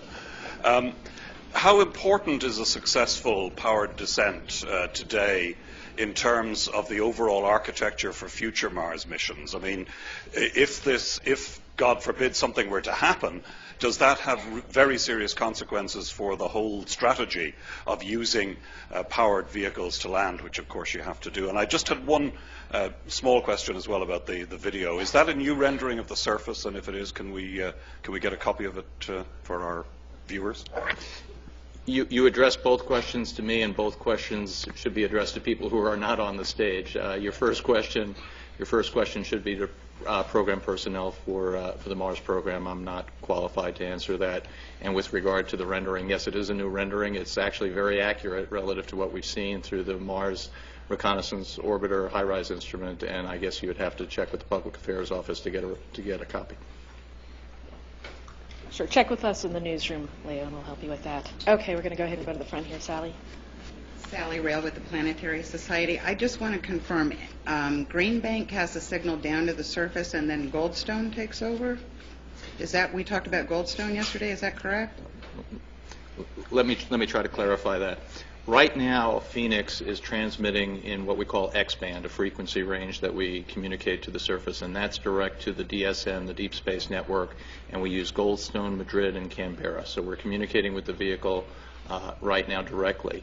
When we separate from the cruise stage, our ability to communicate at that frequency goes away. We now are communicating through a different frequency, which is called UHF, and that signal is not strong enough to transmit data down to the surface. However, the view angle or the ability for that signal to be detected at Green Bank, West Virginia is strong enough for them to detect not so much the data, but just the center frequency or the carrier. It's kind of like tuning in your radio. You'll go to I won't mention a radio station because I'm sure there are a number of you out here and I'll insult somebody. But if you tune into a particular radio frequency, that is the carrier frequency. It's the data, the modulation, or the signal, the songs that you hear, or news. I insulted somebody else. On top of that, we can't get. So Green Bank can actually detect that one signal. So on the ground, we will be getting that one signal from Green Bank, which is an enormous relief for us because we know the vehicle is still alive. Odyssey, on the other hand, is receiving our UHF frequency, and it's a heck of a lot closer to Phoenix than we are on Earth, and it's able to get the data. And so what we will then do is Odyssey is doing is they are then repeating that signal back to the Deep Space Network. That's the reference I made to Goldstone yesterday. Goldstone is the one antenna that's in view at the time. It could have been Canberra, it could have been Canberra, Australia, or it could have been Madrid, Spain, but Goldstone is on station at that time, and they will give us the Odyssey signal. And then images again. I know we've talked a lot about this, but when will the first images? Is it an hour and a half afterwards, or will we have to wait until Monday morning? Well, the earliest we can get images will be on the next pass of Odyssey, which would be, it's a little over, it's like an hour and 45 minutes later that Odyssey will be transmitting the first downlink. And by the time we get it, it's an 18-minute transmission, so it'll be approximately 7 o'clock tonight, between 7 and 7:15, that if we do have images tonight, that we will be able to show them. And are you optimistic? How do you feel about whether or not you will get images of that? Extremely hopeful. Thank you. Thank you. All right, we're going over to the other side of the room now. We'll start with Ivan. Ivan Semenek from New Scientist. Could you tell us a little bit more about what information you're expecting to extract from the signal, from that carrier signal during EDL? Will you know that the parachute's deployed? Will you know that the thrusters are on? Will you know if the pirouette is happening? Exactly what will you know? And also, how likely is it, do you think, that you'll actually get the carrier all the way to the surface? Okay, those are excellent questions. The signal that we're pulling out is very faint, so the ability for us to detect any shifts in frequency, which would be the indicator of, per se, a parachute deploy, will be very difficult. So it's not very likely that we'll be able to pull out of the signal much information. As I mentioned before, however, we have complementary sources of data that give us a lot of that information as we descend through the atmosphere. You also asked how likely is it that we'll be able to receive the signal. Well, approximately 2 months ago, we did what we call an operational readiness test, or an ORT. And as part of that operational readiness test, we asked one of the MER rovers to actually simulate being Phoenix. It turns out MER has the same radio that we use on Phoenix. So as part of the test where we simulated EDL, we actually had MER broadcast at that frequency band, and we had Green Bank, West Virginia watching it, and we were able to see a very strong signal. Now, that being said, that's all geometry dependent, so we've done the analysis of the geometry, and the signal is reasonably strong from the cruise stage separation all the way down through the parachute deploy.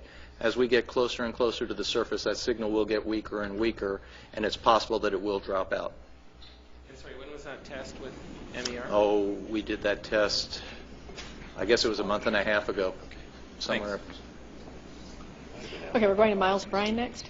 Question for Barry from Miles O'Brien with CNN. Barry, have you ever tallied up how many things have to go right in proper sequence in that 7-minute period of EDL, or dare you not do that? I ran out of fingers and toes. No. I've mentioned 26 what I would call pyro events that have to happen. Now, clearly, that's not the total number of things that have to happen. I will add 12 to those for a single actuation of each of the thrusters, the descent thrusters. Our feeling is quite confident if the thruster is able to pulse once, it'll pulse as many times as we need to get to the ground. We've done extensive testing on that, so you might want to add those into my 26. All the other things that have to go right are in the millions. I mean, you can take it down to every instruction that runs on the processor. But that's where my confidence level goes a lot higher, and the reason is of all the extensive testing that we've done. I've mentioned this before, but we've literally every time we do an EDL simulation run, we do 2,000 cases. And every time we do those 2,000 cases, we actually have incorporated into our simulation environment the actual flight software that's on board right now. And so my confidence is very high that the algorithms are right. So my angst is really around the mechanical events that have to occur in that short period of time. How much data will you have in front of you on those screens? How much telemetry in real time, so you will know? Okay. Well, after we deploy the parachute, shortly after we deploy the parachute, if we can close the link with Odyssey, we change our transmission frequency and we go to 32 kilobits transmission, and we'll start to receive an enormous amount of data, and that would be for 3 minutes on the parachute plus the descent of approximately 30 seconds, and if we keep the link for a minute after touchdown. So at 32 kilobits per second, that's a lot of data. So we will have an enormous amount of information if we hold the link closed for quite some time. If we're unable to close that link, or if we lose it at some point to the descent for some reason or another, the system is programmed to send that down on the first Odyssey pass that starts at 6:45 this evening. Okay, we're going to this side. Go ahead.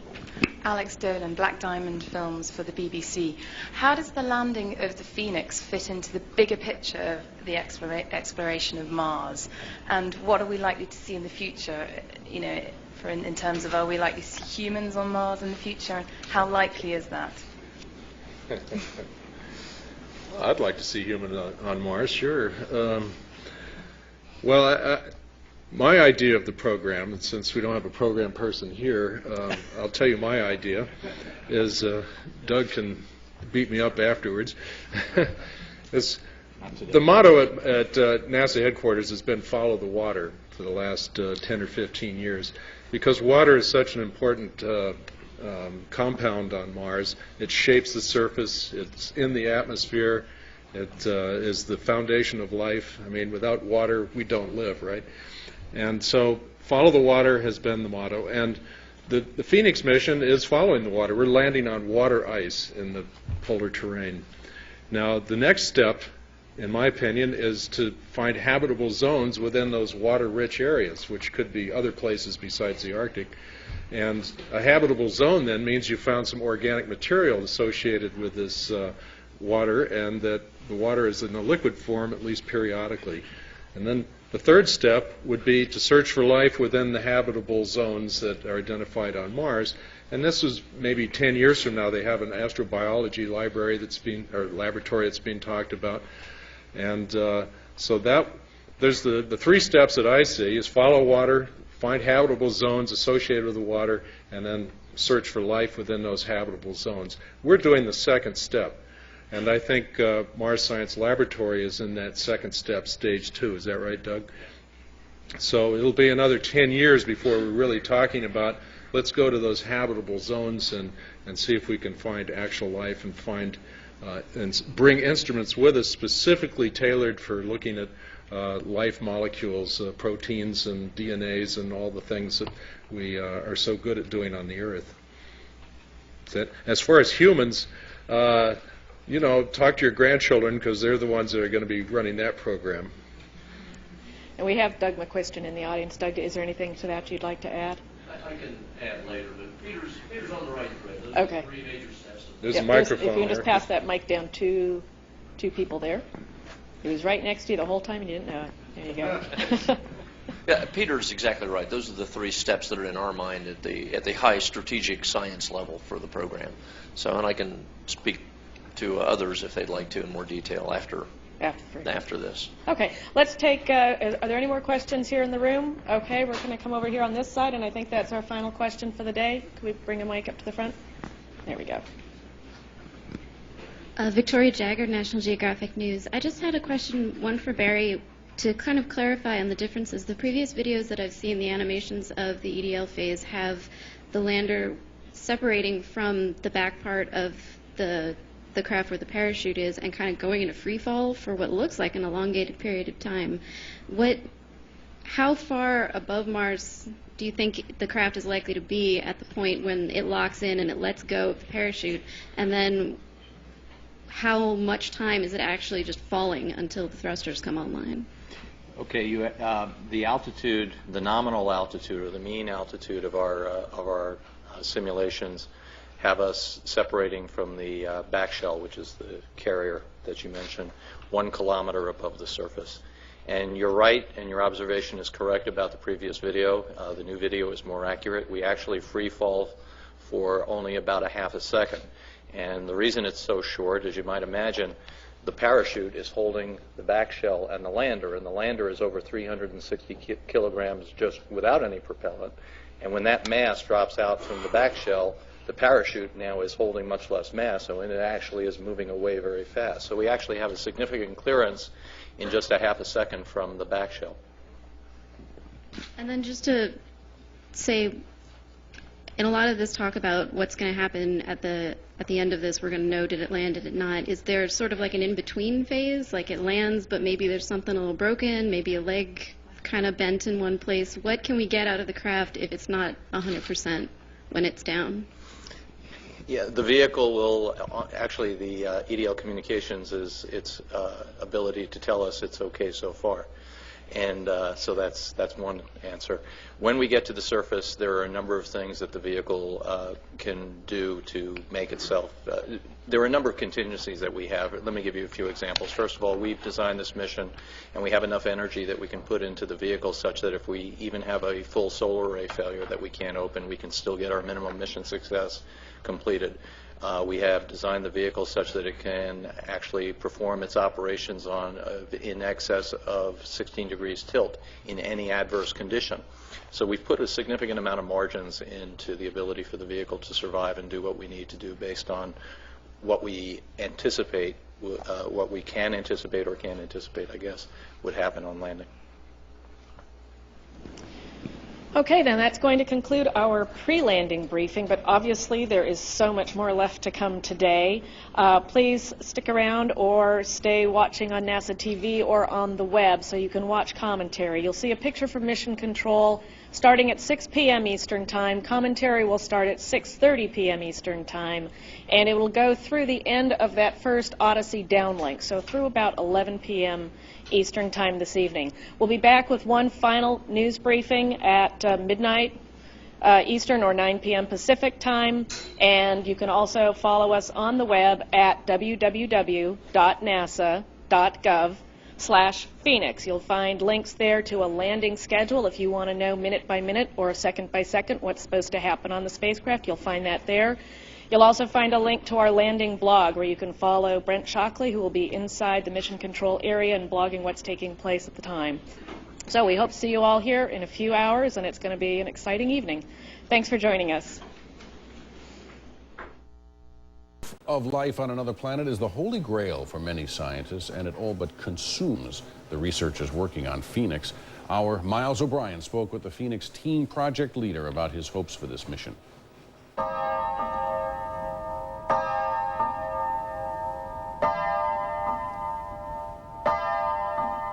Mars is a place of contradictions. Alien, yet familiar. So close it seems reachable, yet far enough to protect its secrets. For as long as we have looked at the night sky, we have wondered about that reddish star. What mysteries might it hold? And whether one day we might pay a visit. It's this stuff out here. Nothing missing in the red. Steve Squires is the top scientist for NASA's Mars rover expeditions, which rolled out the intrepid robots Spirit and Opportunity on the Martian surface in January 2004. Here we go. Keep going, keep going, keep going. These two spots to the north and the south are the ones that we've been looking at. The red planet for him is a means to an end, a great place to answer some questions that have burned inside him all his life. How common is life throughout the universe, and how does life first arise? Do you remember the first time you asked that question of yourself?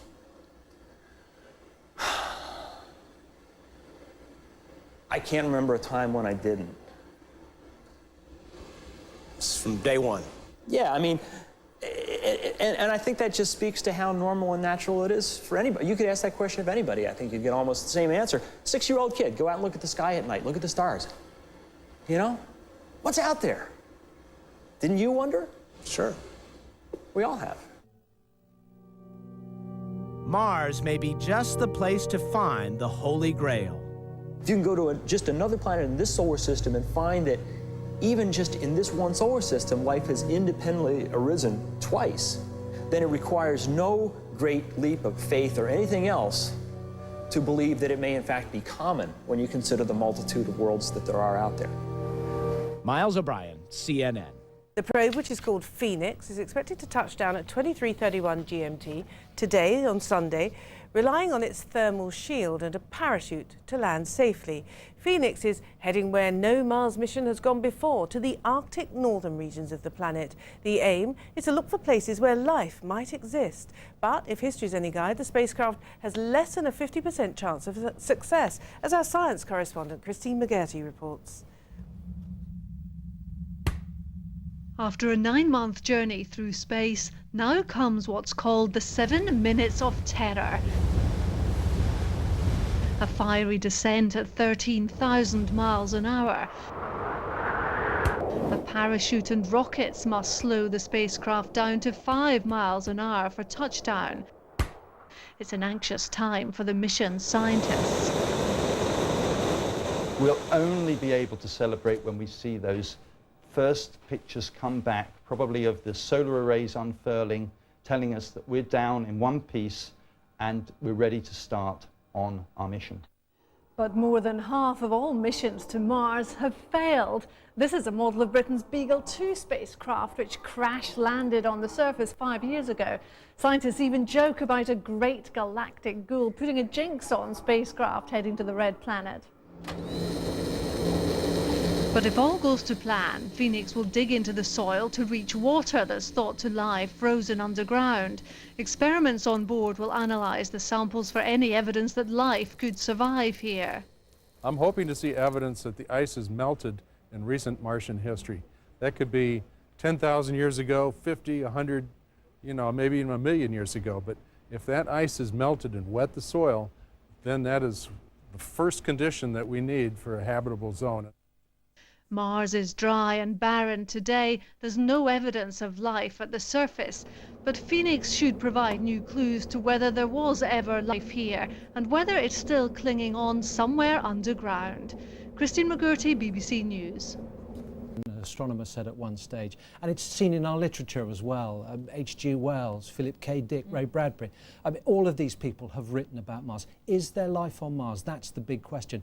You're either an optimist or a pessimist. I'm an optimist. If you look at Earth, if you look at the extraordinary extreme environments on Earth, if you go to the bottom of the ocean, if you dig below the bottom of the ocean into the rock, if you go to deserts where it hasn't rained for decades, if you go into mines where there are toxic metals, you find microbes on Earth. And they don't just survive, they thrive. And that gives us hope that if we go to the red planet, where it is, you know, it is harsh, we might find microbes as well. This precious information we're about to find out, how much is it costing NASA?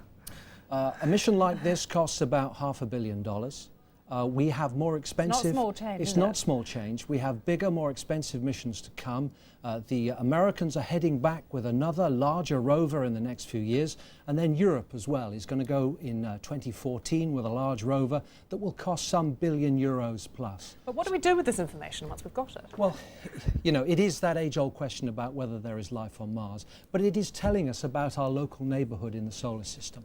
You know, when we look at Venus, we look at one way Earth could have turned out, which is a greenhouse, hothouse world. We look at Mars, which is also a neighbour, and it went in a completely different evolutionary way to Earth. It's become very dry. The water has virtually disappeared. It tells us about ourselves. Mars is our neighbour, something to ponder. Jonathan, let's wait and see what happens. Thank you for joining us. Mars. The probe, which is called Phoenix, is expected to touch down in less than an hour from now. Joining me from NASA's Jet Propulsion Laboratory in Pasadena is our correspondent there, Rajesh Mirchandani. They must be nervous where you are, Rajesh. I think every finger is crossed here. Everything that's crossable is crossed here. Yeah, scientists here say that they've done everything they can do. They're quietly confident, but it's the last few moments of the mission to land on Mars that are the most crucial. Let me just take you and show you this model of Phoenix. This is the lander. This whole thing cost more than $400 million to design. It launched more than 9 months ago. It's traveled more than 400 million miles, and the point of it is not to search for life on Mars, but to look at the habitability and the biopotential. That's the NASA spiel. What that means is that they're looking to see if life has ever existed, and they're looking to see about whether it might exist again. They're going to a polar region of Mars. Now, no one has ever landed that far north on the Martian surface before. Previous expeditions have gone to desert areas where they think water may have existed. But photographs and imaging have sent back images that show that they think that there is ice under the surface near the polar region of Mars. That's why they're going there to test the water. And that's the crucial element of this mission, not to search for life, but the potential, if you like, so that manned missions become more feasible, but also to see if perhaps life existed there and might once again.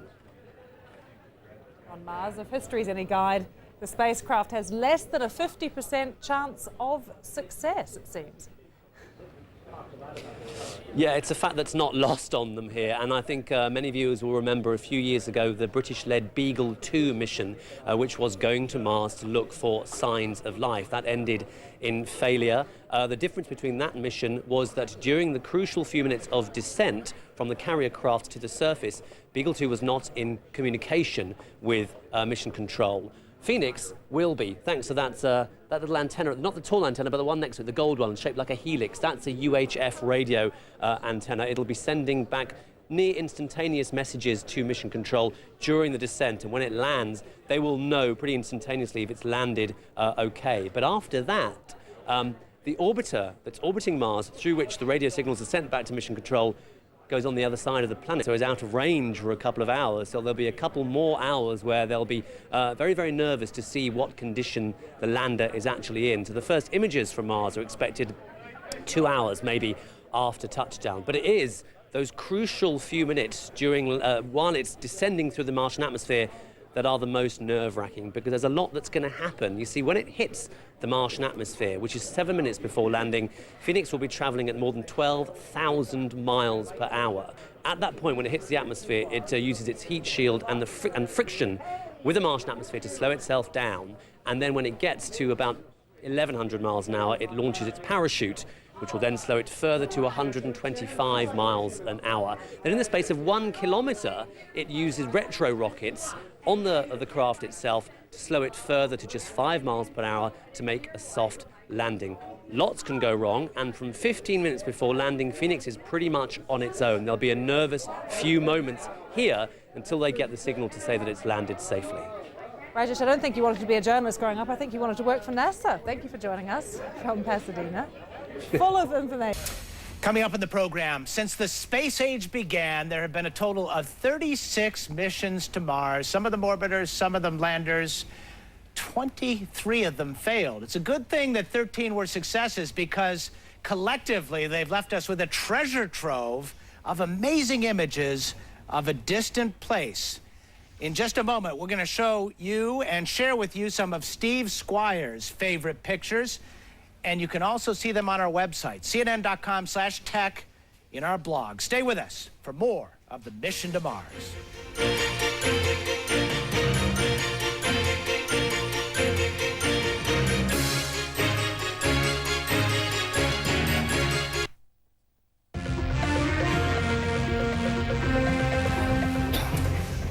Welcome back to our program, Mission to Mars. The Mars Phoenix lander streaking its way toward its moment with destiny. How's that for a cliche? But that's really what it's all about here. It will arrive on Mars. The question is, will it be in one piece?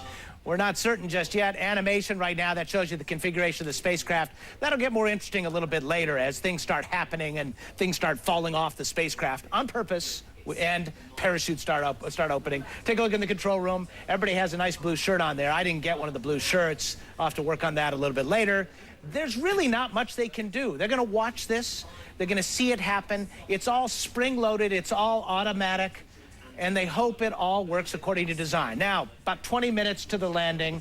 In the meantime, up to that 7 minutes of terror beforehand, we'll make sure we're watching this very closely that time. In the meantime, we thought we had Steve Squires here, a guy who had tremendous success with the Mars rovers, Spirit and Opportunity. They're still out there sending back images. Thought we'd have him bring us some of his favorite images of Mars, and we're going to go through it relatively quickly, but just kind of give you sort of a space-age history of the planet. And really, the story that comes through it over and over again is water. This is an image from Mariner. Now, the Mariner missions were very significant historic missions, and mid-60s, late 60s into the early 70s. Tell me what we're seeing here and why this is significant. This is from Mariner 9, 1971. Now, you've heard everybody talk about the rovers on Mars, and we discovered evidence for water, etc. Evidence for water on Mars was found by Mariner 9 in the early 70s, and this is some of the evidence right here. What you see here... That's got to be an ancient river, right? Yeah, and you can see tributaries branching. It's exactly the kind of thing that you get when water is flowing across the surface. So that provided the first really good evidence for water on Mars. All right, let's fast forward to the Viking missions, tremendously successful missions. And this is the Olympus Mons, and this is a volcano that would just dwarf any volcano on our planet. How big is it? Biggest volcano in the solar system. It's 3 times the height of Mount Everest, and that volcano that you see there is about as big across as the state of Arizona. So if we did that, Arizona would be covered up by that circle. That is a big pile of rock. That is a big pile of rock. Now, it also has highs. There's also incredible lows there. Let's look at the Valles Marineris. This makes our Grand Canyon look kind of puny, doesn't it? This is also images from Viking. Yep. And what do we know about it? Well, this is the biggest canyon system in the solar system. If you put this thing on Earth, it would stretch from New York to Los Angeles. It's several times deeper than the Grand Canyon on Earth. It's an enormous feature. It was probably caused when tectonic forces within the planet pulled the crust apart. Wow. One more. Let's look now at this, a 3D image, which takes you down. By the way, this right here, which is a 3D image, this comes from the Mars Reconnaissance Orbiter. Yeah. And this is not exaggerated. Those are actual peaks Those inside. hills, this is, if you were hovering over the surface of Mars in a helicopter down in the Valles Marineris at this location, that's what you would see. Wow. Bring your carabiners and your crampons and all that if you're going to do some hiking there. Yeah. Steve Squires, we're going to take a break. We're going to come back and finish up this photo album in just a moment. We're going to continue following this mission. We're now 18 minutes away from Earth receive time, knowing one way or another if the Mars Phoenix lander has had its soft landing on the planet Mars. Stay with us as our mission to Mars continues.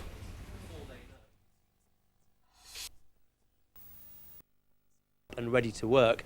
But if it lands on a tilt, maybe one solar panel won't be able to open and they'll only have half the power that they want. They can survive on one panel, but if they want to do all the experiments they've planned, they need both solar panels. It'll take a couple of hours before they can establish exactly the condition that Phoenix is in. But if it all goes to plan, then the first images from the polar areas of Mars will come back in an hour and a half, 2 hours' time.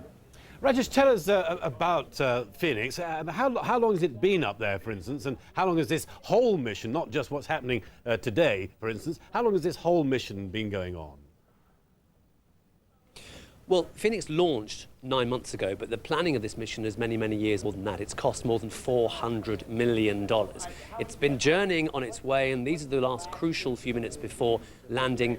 When it gets there, as I said, it will deploy, and then it will start its science. And the science is designed various experiments to test the soil and the ice that scientists believe is under the soil to try and figure out not if there is life now. This is not a mission designed to find life on Mars, but to examine the habitability and the biopotential of Mars. That is there actually water? Scientists believe there is ice and therefore water under the surface of Mars. And if that's true, then that could mean that man could go to Mars because there's water there, which is important, which is crucial for humans to survive. But also, what's in that water? What gases are in that water? And therefore, what gases are part of Martian atmospheric history? Does it show complex carbon molecules, perhaps that came from life forms in the past? That's the key that they're looking for. Not little green men, for want of a better analogy, but an indicator that maybe life existed there at some point, maybe millions of years ago in the past, and therefore it could exist in the future. That's what they're looking for. That's the whole point of this mission. It's never been done before. No mission has landed on the Martian pole before. Previous missions that have actually landed successfully on Mars have been in the more equatorial areas, which are desert now, which may have held water in the past. But what scientists are saying is that they think there is water right now in the polar regions of Mars, and that's where Phoenix is headed. The BBC.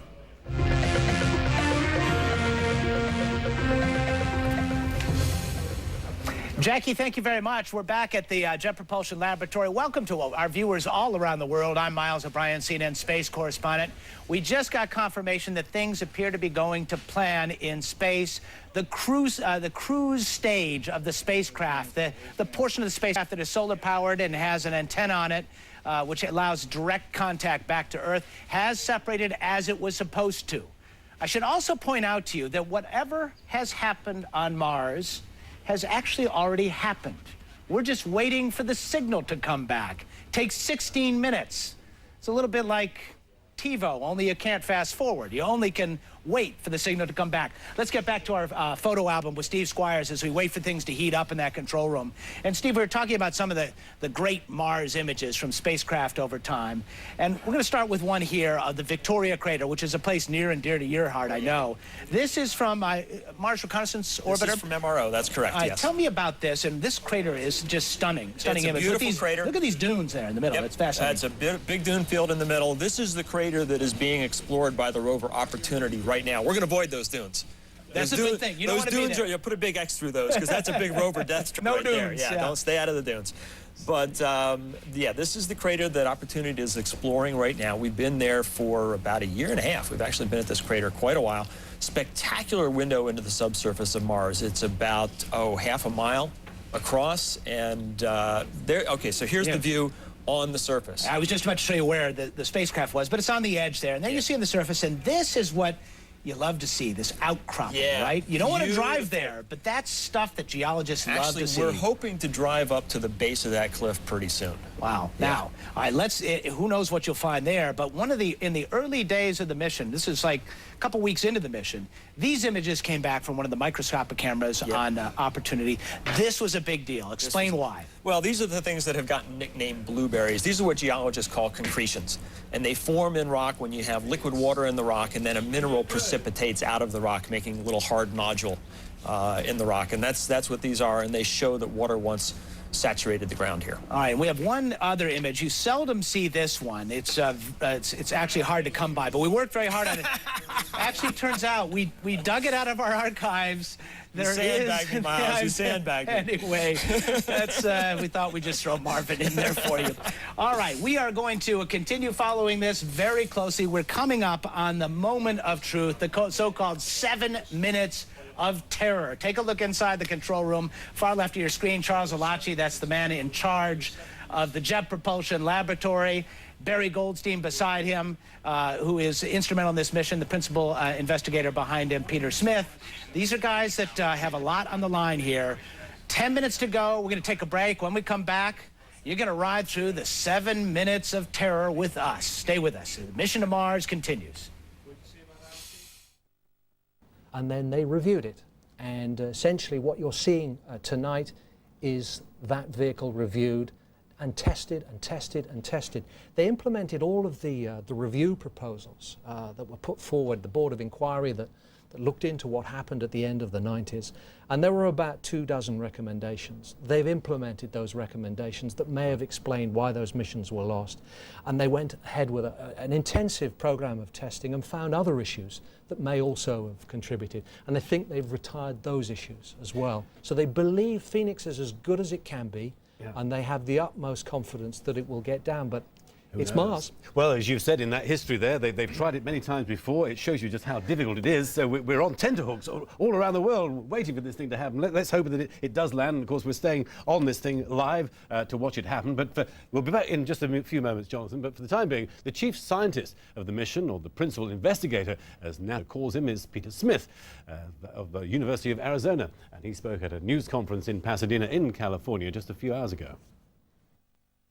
When I first started in this business, and this is a difficult business to be in, building spacecraft, building instruments for spacecraft, and operating them at long distances away, we used to have a little joke we told about the window washer. And there's a window washer up on the 100th floor of a building, there's a high-rise, of course, and he slips off his scaffold. And as he's falling down to certain destruction, one of the executives is out on his little balcony and sees him coming. He goes, "How you doing?" And the window washer says, "Okay so far." And so now I realize why he gave such a positive answer. That window washer was carrying a parachute. Not only a parachute, but he had a rocket pack. And he was able to land safely on the sidewalk and walk away a happy man. So today we're doing something very similar. It's okay so far, and we have a parachute and we have a rocket pack, and we're going to land safely on Mars. The sky's clear. We've been watching the weather. Everything is set for us. Have a sunny day. The rest of the day is, I think, just watching and waiting. We have sent all the commands we're going to send to the spacecraft, and we're just kind of watching it go in. 15 minutes to be exact. So whatever has happened on Mars has happened. We are at the moment now where it gets very serious for the team. 7 minutes of terror, they call it. This spacecraft so far has done exactly as it was supposed to do as it enters the atmosphere of Mars. So there's the control room to your left. There's a live animation giving a sense of what is going on with that spacecraft at the moment. What you're not seeing is things are getting very hot right now. Steve Squires, take us through this process of going from 20,000 kilometers per hour, 12,700 miles an hour, to zero in 7 minutes. That's a lot of heat. The trade-off is heat, isn't it? They just hit the top of the Martian atmosphere about 30 or 45 seconds ago. They're expecting to hit the peak heating, which will be about 2,600 degrees on the heat shield, within the next minute or so. Now, of course, that's as we see it here on Mars, as we see it here on Earth. It happened on Mars 16 minutes ago. Basically, what you're doing is you're taking the velocity of the vehicle, its kinetic energy, and you're converting it to heat, and you're dumping that heat to space, and that's the way the vehicle slows down. In this case, what are the big worries? For one thing, it has gone to battery power. The batteries are operating. Right. That's a good thing. Communication is key here. You will, in theory, the team should be able to see this spacecraft pretty much go all the way down with a few hiccups along the way There anticipated, might be right? a blackout during the period of peak heating when you develop plasma, a sheath of plasma around the vehicle. It's hard to punch a radio signal through it because the atmosphere gets so hot. Once that cools off, they should see the signal again, and then when the parachute deploys, all of a sudden they'll start seeing data coming down at 32,000 bits per second, and they should have a lot of information from there all the way down to the ground. And that'll happen in the next couple minutes. When you here. say 32,000 bits per second, they're going to know everything about this spacecraft. And one of the things going back to December of '99 and the loss of Mars Polar Lander was they were completely in the dark as Polar Lander went down. They didn't have the orbiting assets. They didn't have the capability of watching it. And as a result, the failure was really a mystery, wasn't it? This is important to be, if nothing else, even if it doesn't succeed, to know what happens, right? Yeah, they should have lots of information starting very soon about what's going on with their vehicle, and succeed or fail, they will know what happens. All right, as a principal investigator at this point, I mean, you're not even driving the spacecraft. No one's driving the spacecraft. But as you're the science guy, you're all about the payload, not the spacecraft getting it there. So you really are kind of powerless at this point, aren't you? Yeah, everybody's kind of powerless at this point. It's in the hands of Mars at this point.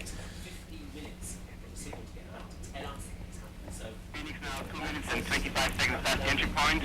We still have a signal via Odyssey, standing by for reacquisition via direct to Earth. All right, you heard that call. That comes from Richard Cornfield, who is one of the mission commentators. And he is saying that so far everything is good. And as a matter of fact, the signal has gotten to Mars Odyssey, which is in orbit of Mars. Tell us what the significance of that is. Yeah, what that means is that the vehicle, the Phoenix vehicle, as it's descending through the Martian atmosphere, is successfully communicating with an orbiter overhead. That's really good news. That means the vehicle is still alive and doing well. All right. At what point in this descent, pretty soon for now, I think, we're going to have a parachute deployment. What time does that happen? Very soon, like within the next 10 seconds. Stand by. In 10 seconds.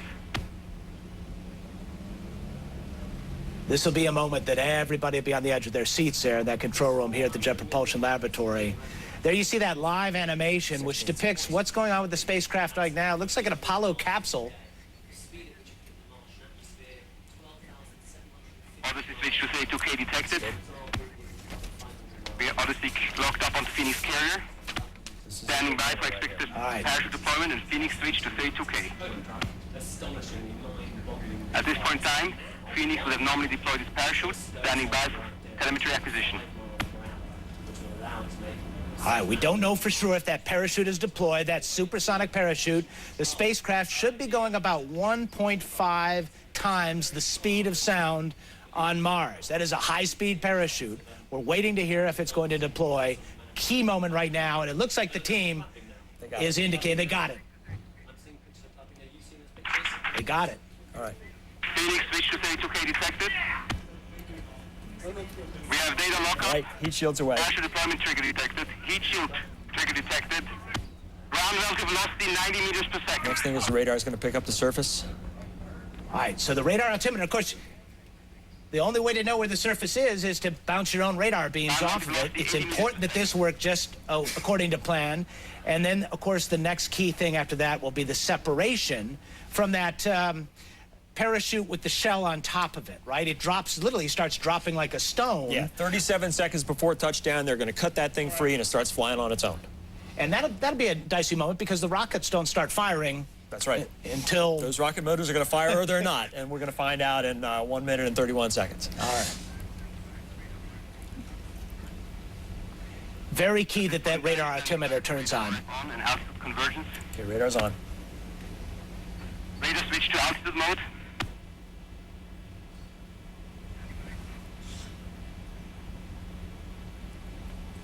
About how fast would it be going now? It's slowing down pretty quickly. Yeah, it's getting down to a couple hundred miles an hour, something like that. Yeah, but still dropping very quickly because you got to remember the Martian atmosphere is much, much thinner than our own. That's right. So that you do not drift down lazily on a parachute on Mars. They're screaming down towards the surface. As your guest there is indicating, is that the data link... Band link deployment trigger detected. Ground relative velocity 60 meters per second. Standing by for altitude convergence. All the way down to the surface. But I think... Now, I have not heard a confirmation that that radar altimeter is working. We don't know yet, do we? They're still working on that one. Just seconds now till landing. There you see Peter Smith there, the principal investigator, Charles Alachi in the foreground there, head of JPL.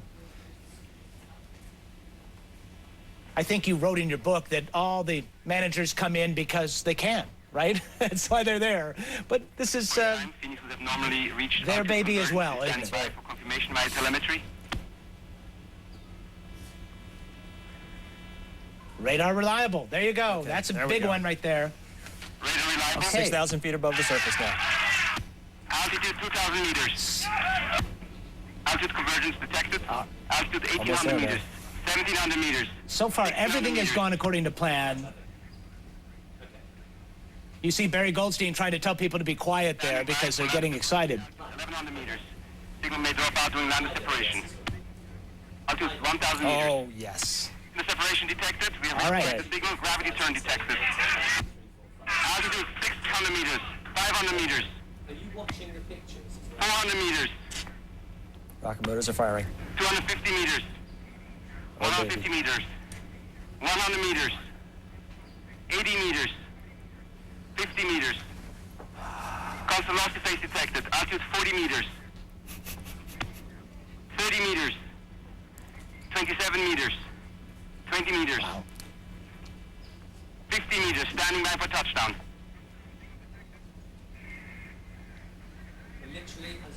Touchdown signal detected. Landing They're down. sequence initiated. They're down. Welcome back to Mars. Whoa. The Jet Propulsion Lab, NASA, the Mars Phoenix lander with a soft touchdown north of the Arctic Circle, the North Polar regions of the Red Planet, the first soft touchdown on legs of a spacecraft on Mars in more than 30 years. Since 1976, this hasn't happened. I asked Mike Griffin, the NASA administrator, a while ago how hard this was on a scale of 1 to 10. He said, oh, it's easily a 9. Yeah. They made it look easy. That felt like a 10 to me. I don't know. Wow. Yeah. That all went off without a hitch. Yeah. So now we're just going to want the whole process now of communication and seeing some images. Very soon, we're going to see Mars like we haven't seen it before, assuming everything's working. There's still some steps to go. We'll be back with more in just a moment. Stay with us. The sun will gradually go below the horizon for increasing amounts of time. Come the end of this year, Phoenix will start to be covered in a carbon dioxide frost. In about December or January, the sun will be permanently below the horizon. And then its battery will go flat, its systems will die, and that will be the end of Phoenix. Now, there is a Lazarus mode, and that is that when the sun comes back up next year, next spring, then power will go into the solar panels, it'll try and raise the charge in the battery will try and kick the systems into activity again. But if you speak to the NASA engineers, they'll give you 10, 20 reasons why it won't come back to life. That's one resurrection trick this Phoenix won't be able to pull off.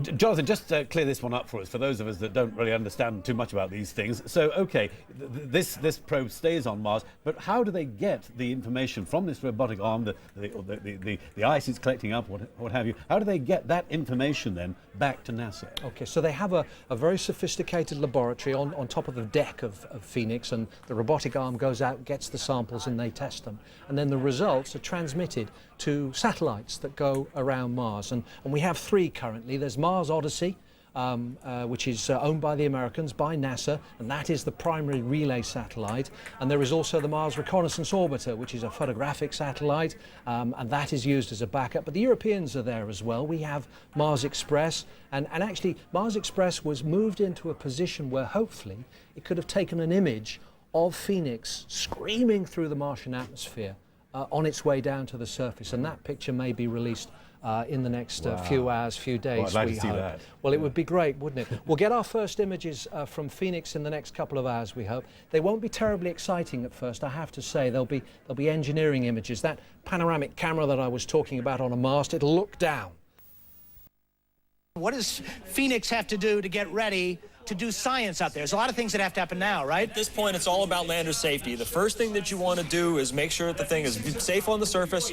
You release the helium to pressurize the propulsion system so you don't have to worry about that anymore. And then the big event is getting these solar arrays right here. These 2 discs will kind of fan out, literally will fan out. And those things obviously have to work if this mission is going to succeed. Right, but you don't do it right away because those rocket motors kicked up a lot of dust. And you got to literally wait for the dust to settle. So they're going to wait about 15 minutes. and then the solar arrays are going to come out. Solar arrays deploy, the camera will pop up. They'll right. the first pictures it will take are of the solar arrays, That's right. and then legs, and then eventually we'll see a horizon. I want to take you back 4 years ago to your scene when Spirit landed and those pictures came up. This is what we're going to see in just a little while if all goes well. When those first pictures come up, can you put it into words what that's like to you? All the years you spent trying to get to Mars, and you see those pictures. It's an incredible feeling because on the one hand, you're looking at the hardware. You know, this was hardware that you were standing next to in Pasadena months before, and now here it is on the surface of Mars. But then you see Mars in the background, and it's just an incomparable feeling. Yeah, and hopefully with good luck, and obviously the hardest part of it is over. With good luck, the team will have just that experience in just a little while. Yep. We invite you to check out our website, cnn.com/tech. We have a lot of information about Mars and a lot of information about the pictures we show, the extended photo album. There were some pictures there we didn't have time to get on. You can go check that out as well. And then, of course, later this evening, 10 p.m. Eastern Time, just a few hours from now, we do hope to have fresh glimpses from the Red Planet, places on the Red Planet you've never seen before. This will be tundra. It won't be rocks. It won't be like what those rovers have been sending back all these years. It's going to look like something no one's ever seen. All right, and we will be sharing it with you. Stay with us as we bring those pictures to you as soon as they come back. For now, I'm Miles O'Brien, CNN space correspondent, live from the Jet Propulsion Laboratory in Pasadena, California. Up next, SIU, the first patient, with CNN's Dr. Sanjay Gupta. Stay with us. In Pasadena. There you are, you're seeing pictures of the hugs and the congratulations there on your screen from NASA Control. They have landed the Phoenix probe on Mars, and joining us here in the studio is our science correspondent, Jonathan Amos, who knows a good deal about these things. For the benefit of viewers who have just joined us in, Jonathan, tell us how important this whole mission is. Okay, we're going to a place that we've never been to on Mars, which is the high Arctic, 68 degrees north on the planet. Now, all previous landers, that's 5 that have gone to the Red Planet, have gone to equatorial regions. And those are places on Mars that today are very dry. This is a location where we believe there is water, albeit in the form of ice just below the surface. So this particular mission will be the very first lander on Mars to touch water on the planet. All right, Jonathan, hang on just a moment, because we can now go live to Pasadena to our correspondent, Rajesh Merchandani, who's there. Great excitement. They must be thrilled there. Jeremy, are they rolling into your... Yeah, in a word, yeah. I think there's a huge collective sigh of relief coming out of Mission Control here at the Jet Propulsion Laboratory in California. They've been planning for this mission for years. One scientist, I think, told me 5 years. And, of course, Phoenix actually launched 9 months ago. And today was the most crucial day, because today was the day of landing. And it was the last quarter of an hour that was absolutely the most nail-biting time for the scientists, because that was when Phoenix was released from its carrier craft, and it was on its own, making its scheduled trajectory towards the surface of Mars. Throughout those 15 minutes, we got images back from Mission Control, a few cheers, a few kind of smiles, as various stages in the landing process were reached. There was a crucial phase at 7 minutes before landing, when the Phoenix lander hit the Martian atmosphere, traveling at more than 12,000 miles an hour. And then after that, there were stages when it had to decelerate very, very rapidly.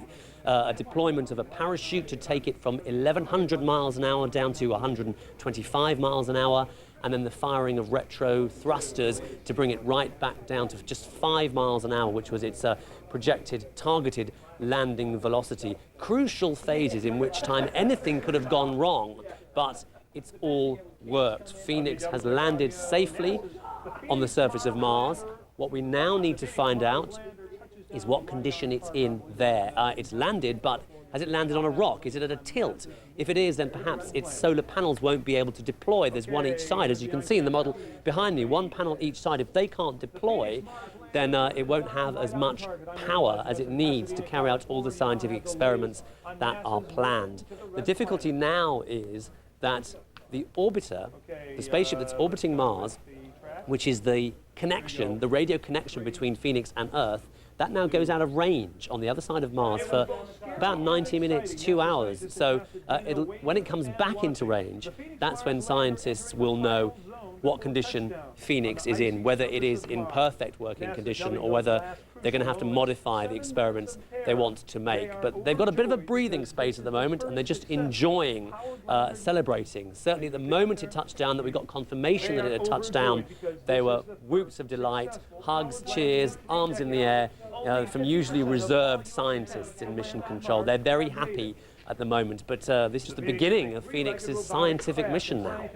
Rajesh Merchandani live there in Pasadena for us. Many thanks indeed for bringing us right up to date with that. So Phoenix has landed on the surface of Mars. With us still here is our science correspondent Jonathan Amos.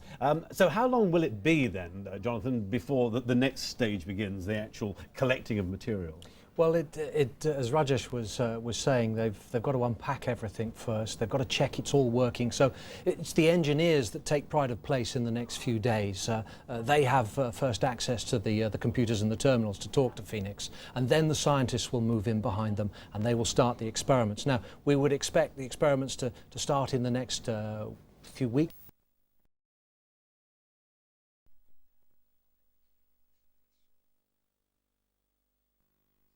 Big moment. This is unfinished business. They went to the planet in the late 1990s with similar architecture to this, which failed. And it was very embarrassing for them. It was very hurtful.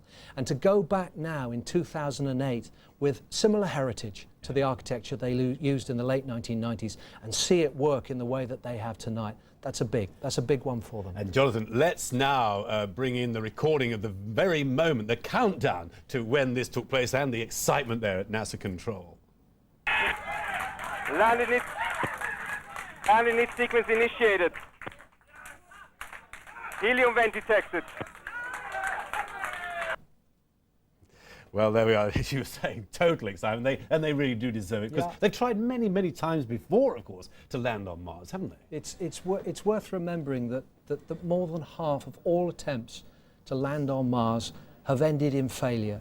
It is extremely difficult to get down to the surface of the planet. The reason for that is it's something of an in-between world. If you try to land on the Earth, you have a very thick atmosphere, which means that once you've come in through that fiery descent phase, you can use a parachute to get all the way down. If you go and land on a smaller body like the Moon, an airless body like our Moon, you don't have a fiery descent phase, but you can use rockets to get yourself down. It's quite simple. But on Mars, because it's in between, you have a fiery descent phase, you can use a parachute, but that's not enough because the atmosphere is not thick enough to ride all the way down. So you need something else. You need retro rockets or bouncing airbags, which have been used in the past. So it's a complex sequence, and every stage of that sequence has to work in order for you to get down safely. And as we've seen tonight, they've pulled it off. So there might not be green men on Mars, but there might just be water, found ice on Mars. And what's your guess? Just very briefly, do you think it might help us here on Earth somehow? Look, everywhere you go on Earth, if you look at extraordinary, extreme places, if you go to the bottom of the ocean where there is no light, if you dig down beneath the ocean floor into rocks, essentially, if you go into heavy metal mines that are unbelievably toxic, radioactive dumps, you find life in all of those locations. Not only do you find life surviving, microbial life it thrives. Which means that if we go to places like the Red Planet, which, let's face it, it's pretty harsh, we might find life there as well. And that's just an extraordinary thought. Jonathan Amos, you always bring such colour and life into these whole things. Always a great pleasure to have you in the studio. Many thanks indeed for being with us, our science correspondent from the BBC, Jonathan Amos. And there we are. Phoenix has landed on Mars. We'll move on now with other world news for you. Well, that the Phoenix spacecraft had made a successful landing on the Red Planet. Well, Miles O'Brien joins us now from Mission Control in Pasadena, California. Miles, we're talking about this final descent as 7 minutes of terror, but it sounds like it went off without a hitch. Yes, it's a tough 7 minutes, but in this case, the payoff was tremendous. After 7 minutes, hurtling into the Martian atmosphere, 20,000 kilometers per hour, and then getting down to 0 in that 7 minutes time. You can imagine all the things that have to happen automatically without help from human beings here on the ground. It all is spring-loaded, so to speak. But in fact, the Phoenix Mars lander did exactly as it was designed to do and is on the surface of Mars now. Take a look at the scene in Mission Control here at the Jet Propulsion Lab just about 15 minutes ago. as this all unfolded and the news became quite obvious that the team had succeeded and beaten the odds.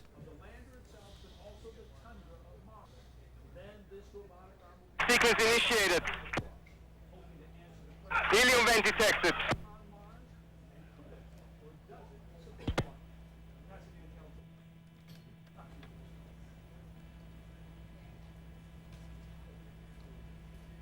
Standing by for normal termination of VDR comm. In any case, that was the moment when they found out, as they were going down, that things were going as planned. Of course, a lot of celebration here, but much more has to be done. Take a look at this model here right now. I want to show you, it's while we do know that the Phoenix Mars lander is on the surface of Mars, some key things have to happen now. These solar arrays, which are sort of folded up like fans, need to unfurl. A series of other things have to happen. Some gas needs to vent out of some of the tanks here. The camera needs to deploy, and eventually this shovel will start doing its work, digging into the Martian soil. All that happening in the next few moments. In about an hour and a half time, if all that goes according to plan, we should be seeing the first fresh images from this spacecraft from the surface of Mars. The first time we'll ever see any images north of the Arctic Circle on Mars. In just a short time. And they'll be simple pictures, they'll be black and white pictures, but for a team that's worked years for this moment, they'll be gratifying indeed. Back to you. Miles, just want to ask you, what specifically is Phoenix going to do that is going to take us perhaps a step closer to finding out whether there was or even is life on Mars? Well, it's all in the soil here. This is the key here. This soil is, and it's been determined by satellites which have passed overhead, the Mars Odyssey, contains water ice. So they will scoop down, grab up some of that dirt with water ice in it. They'll take it over here, they'll put it in an oven and cook it. They'll mix it with some water and figure out its chemistry. They'll use a spectrometer to analyze it. It's the first time that a spacecraft from Earth has had contact with water on Mars. In this case, it's ice, but water is the key to life. Everywhere we look on Earth, wherever there is water, there is life. The question is, did that happen on Mars once? Could there be life there now? These are questions which the Phoenix Mars lander might help us begin to answer. Back to you. How vulnerable is Phoenix? Because I know there are those enormous dust storms, just for one thing. Is it likely that it will be able to survive its full mission? Well, it certainly has survived the hardest part of its mission. That's 7 minutes of entering the atmosphere down to the surface. A lot of things can happen on the surface, but once it's down on the ground, the team has a lot more opportunity to do workarounds, to figure things out, to do what engineers do well. It's not like things have to happen in such a dynamic way so quickly and in rapid succession. So yes, it's a risky environment. The average temperature is minus 50 degrees Celsius. And there's tremendous winds, there's dust devils, there's all kinds of things that can bedevil a spacecraft on Mars. But the hard part of this mission appears to be over. Yeah, it's good to hear, especially after, I think the European one got into so much trouble just a few months ago. Miles O'Brien at Mission Control in Pasadena, thanks so much.